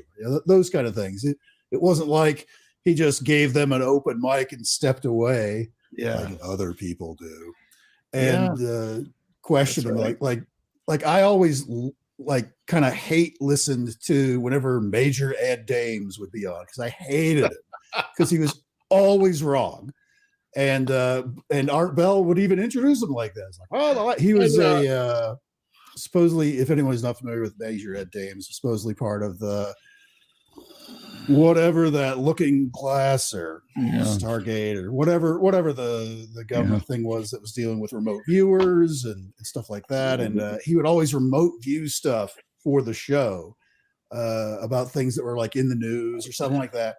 And he'd come on like every 2 or 3 months and give the follow-up of how basically wrong he got whatever it was that he had looked up before. And Art would razz him about it. It's like, last time you were on here, you told us this plane would be found, this crashed plane would be found with his bodies in it, and they haven't found anything, and they looked at that area, Yeah. Well, Ed Dames I actually too, just wasn't he the found an guy? interview that he did with Stephen Greer. Remember the movie Men Who Stare at Goats? Supposedly Ed Dames was associated with the thing that movie was based on. Yeah, that whole program. Ed Dames used to take all kinds of credit for all the things they had achieved and everything. It was like, my understanding was they canned it because they weren't getting anything out of it. No. It just went away, So Good old Stephen right. Greer. Ed I Dames, have to hear this. Ed Dames was a character, or is a character. But because Art was so good of an interviewer and I would still listen to it, even though I hated that dude. I knew whatever he was going to say was just full of crap. He was blowing smoke up everybody's butt, but I would still listen to it because Art Bell was a master at storytelling and getting that tale out. Precisely. Precisely. Yeah. Art Bell wasn't a paranormal guy. He was a radio guy. He just did good radio. Yeah, absolutely. Yep. That's what he was. Okay, so let's listen to this with the grifter, Stephen Greer. Another topic. Since I spoke to Seth Shostak earlier tonight, and I want to play something for you. You may have been warned that this was coming, but I want to play something. What I'm about to play for you came from YouTube, and I think it has, it's the reason I'm going to ask you a question. So here it is. It's your voice. Now, I'm going to say something here because this is enough years after it happened. A few years ago, there was a show called Coast to Coast with Art Bell. And it was on the cover of Time magazine, and I was one of his favorite guests. And when I'd be on that show, it really lit things up at certain agencies. And one time I was on his show, and a few years back, towards the end of his career there, and this issue came up, and I said, well, I have a source high up in SETI that confirms to me that they, in fact, have received interplanetary signals, but in a kind of phased, not normal array. It was kind of a pulsed array, and that it was kept secret and covered up. And the SETI people were furious. Subsequently, Seth Shostak got on the show and just said, well, Dr. Greer knew what he's talking about, and he probably talked to some volunteer computer operator, because we have all this network of volunteers. What Art Bell didn't know, and which Seth Shostak didn't know, and which I'm going to say now because it's enough water gone under the bridge, is that the guy who told me that was the founder of the SETI project. And the Drake equation, Dr. Drake. He told me that they had that contact. Moreover, a man who had been one of Carl Sagan's best friends, the best man at his wedding, confirmed it. And he had been present when the WOW signal came in at Harvard. Okay. All right. So I played that for Seth when he was on. That was on, I don't know, month and a half ago, and he said, no way. No way. And there's no way that he can be, he would be allowed to even confirm it. Dr. Drake, when he and I had the phone call, said, if it was even known I was having this conversation with you, it would be the end of my career and maybe my life. Subsequently, the man I was referring to, who, along with Carl Sagan and others, had co-founded the Extrasolar Planetary Society, which is the early attempt to find other Earth-like star systems out there. And another man who was one of the founders of the Allegheny Observatory up in near Pittsburgh, George Fennell. And the other man I'm referring to, who is good friends with Carl Sagan, Jim Mullaney, he used to be one of the editors of Sky and Telescope magazine, Astronomy magazine. Both of them had front row seats. These were not volunteers. These were the top people, and they confirmed independently. They didn't know each other. They confirmed that, in fact, signals had come in, and they had been kept quiet. Now, Seth and I had a debate on Voice of America the day of or after the National Press Club event in Washington for the launch of the Global Disclosure Movement. And I had a number of top secret military people with me on that broadcast on Voice of America. He kept making these assertions that there was no evidence, even though we were presenting massive amounts of evidence. I mean, hundreds or thousands of pages of documents, testimony, transcripts, eyewitnesses, people who had top secret clearances. And it was clear that, he did not win, by the way, the debate on Voice of America. But what was interesting is that it was clear that no matter what you present in the way of evidence, he would say it's not true and we're still looking for a signal. Right. So my only question is, you're either incredibly poorly informed or you're carrying water to maintain the secrecy on this for somebody. Would you care to speculate on which of those you rather imagine it to be? It's the latter.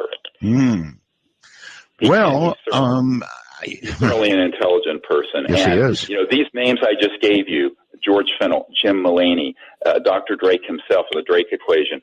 These are all people that I've spoken with. And in the case of Mulaney and Fennell, I've spent enormous amounts of time with them. And these were key figures in the early days of this search. And they, in fact, what was interesting about Jim Mulaney is that he was at the congressional briefings that we did in 1997. You may remember this. Before we did the Public National Press Club event. I do recall. And he presented at that. And it was closed door. There were members of Congress.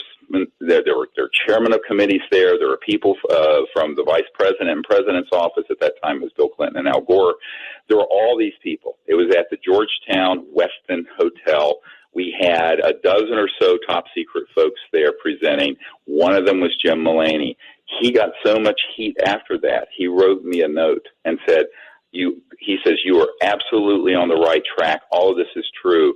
But if I continue to do anything to help disclose this information, even in these closed briefings, I have been informed that it will be the end of my career. So this is serious stuff. Oh, yeah, it's serious stuff. I have worked with people of the highest integrity who have been threatened, who have had their careers put at jeopardy, and who have had to back off from stepping forward publicly because of the henchmen by this fascistic cabal of secrecy. Dr. Greer, Dr. Greer, why? And so I'm going to call them out. You know, this is the first time I've shared those names on a radio show, and I'm doing it tonight. All right. My next question is, what I just told you, a much bigger story than these objects 1,500 light years. well, they're both big stories, but you're right. It's a big story. I got news for you. This is a bigger story because this is what's going on planet Earth with the chicanery of these goose-stepping fools. Goose-stepping fools? Yeah. Ooh. Yeah. I mean, it's ridiculous, the kind of lies. I mean, I think people need to say it's enough of this. Wow. You know, I mean, whose water are they carrying? Okay. Well, my other question, we'll come back to it, Doctor. My question is why? Why are people's lives on the line? Why are people lying? Why is it that big a deal that people would get killed or lose careers over it? Why? Oh, it's a huge deal. Look, I mean, first of all, it's a complete change in the paradigm of how we view ourselves in the cosmos. Okay. Everything from organized religion to philosophy to history and to the origins of the human race. Right. Secondly, the technological implications. If you acknowledge, not that it's something floating out there 1,500 light years away, but you acknowledge that there are objects and civilizations that have gone beyond the speed of light and have gotten here, and that we have studied these technologies, and moreover, we have them in classified projects. And then you put that up against the trillions of dollars being spent to try to put Band-Aids on global warming or fossil fuels or pollution. You know, this would be, the public would demand that this issue be dealt with properly because we're running our planet into the ground. I agree. Environmentally, socially, politically. Yeah, but doctor, that's part of the why. You just said it. We're running our planet into the ground. If we're running our planet into the ground, doctor, then for God's sakes, these technologies should be brought forward to save ourselves. Well, I know I've spent 25 years working trying to make that happen. And so, but you have the biggest special interests in the world not wanting that to happen. And it's not just oil and gas and coal. It's the petrodollar system. It's the macro. This is something that, the Minister of Defense, Paul Hillier, and I talked a lot about before we did our first press conference together up there in Canada when he was sort of coming out on this subject. And the Honorable Paul Hillier said, look, it's a macroeconomic problem. You're absolutely right. Because if you have a source of energy that'll run your home and your car, and every village and house is independent from the need to be in this centralized system, this is the biggest revolution economically in the history of the human race, bar none. And that's really, we're really talking about macroeconomic power, geopolitical power. Yeah, but it is the one thing that would save us that they are keeping secret from us. While the planet goes to hell in a handbasket, we've got oceans ready to come up by not inches but feet. We've got cities that are going to be disappearing under the water. Doctor. Right. So if Yeah. ever there was a time, Yeah. it's now. Oh, that brings up another. That we saw that a little bit there, where Art Bell would also do if somebody would try and spin their way out of a question to try and change the subject, he'd be like, bring it back. Mm-hmm. Yeah. I just needed to add some, end of show humor. Dr. Wackadoo. You're right. Dr. Greer must wear steel toe shoes for all the names he drops all the time, because he was thrown out. Because that whole conversation was started over Art was saying, well, I talked with Seth Shostak, and he didn't explain who that was. Seth Shostak, for back in those days, was the head of the Search for Extraterrestrial Intelligence group, SETI. He was the know all, be all, end all. So if there were like transmissions, and he was on Art's show a lot, so I feel they were probably fairly good friends. So when he called back him in up, the day, like, hey. I had no idea. I had no idea as a teenager who he was. And I mean, even now, and so like more than anybody really, that I've always had an interest in ufology, but like even in the beginning, listening to certain people, I could kind of, pick out, okay, yeah, no, that's just not flying with me, it takes a little bit to know who to actually listen to and who to be able to trust. Yep. You know what I mean? But I still, have these ones, like some people will like Mick West. Other people don't like Mick West, so it's kind of hard sometimes, but I find that if I watch people and see who they are sharing more of and who they're talking like on a positive note about more, then I kind of have an idea that, okay, well, maybe these people are truthful, but it is difficult sometimes to know who to listen to and who to believe. Yep. It is. Yep. It is. It's to wrap it up, I guess. Art Bell was one of the million. I don't know if we'll ever see the likes of him ever again. It's tough, especially in today's world, as divided as everyone is and stuff like that. For anything you say, I don't know if you could pull that off, especially taking live callers and just plunking them down. And the other thing I loved about Art is he didn't like time wasters. He'd be like, that'd be the first thing is turn your radio off. Turn your radio off. All right, you're gone. It's like if you're. I remember that all the time. Around, yeah. Yeah, Midnight in the Desert. I loved it. I looked forward to it. Yeah. Well, this has been a really good show. I'd have to say this is the best open panel show that I've had. I really enjoyed this. It was a lot of Great fun. idea, Enzo. Yeah. Thank you. It's a lot of fun. This is a very good idea. Now I'm just trying to think of who we can talk about next Sunday. I'm having issues getting guests, and I don't like waiting till the last minute to have somebody on. But when I start my the night shift show, starts this Wednesday, 10 p.m. Eastern time, my new show. I'm gonna have guests up on the panel, like paranormal investigators, right? Excellent. So yeah, it's totally paranormal, totally. Yeah. Look forward Why, to that. thank you, Deborah, and thank you for being here. Yeah, she's here for all my lives now. All right, folks. Well, it's time to wrap it up. It's just after 5 o'clock. So I would like to thank my guests. Can I pitch my show later on tonight? Of course, you can Real pitch quick. your show. Thank you. You're welcome. You can catch Enzo and I again on my channel, the JoJo Bone Show channel, at 8 p.m. Central and we're going to talk about the aerial schoolyard UFO incident. Awesome. Awesome. That was very controversial, if I remember correctly. What happened there? Yeah. Well, you'll have to tune in. That's one I of the will things be we can there. talk about.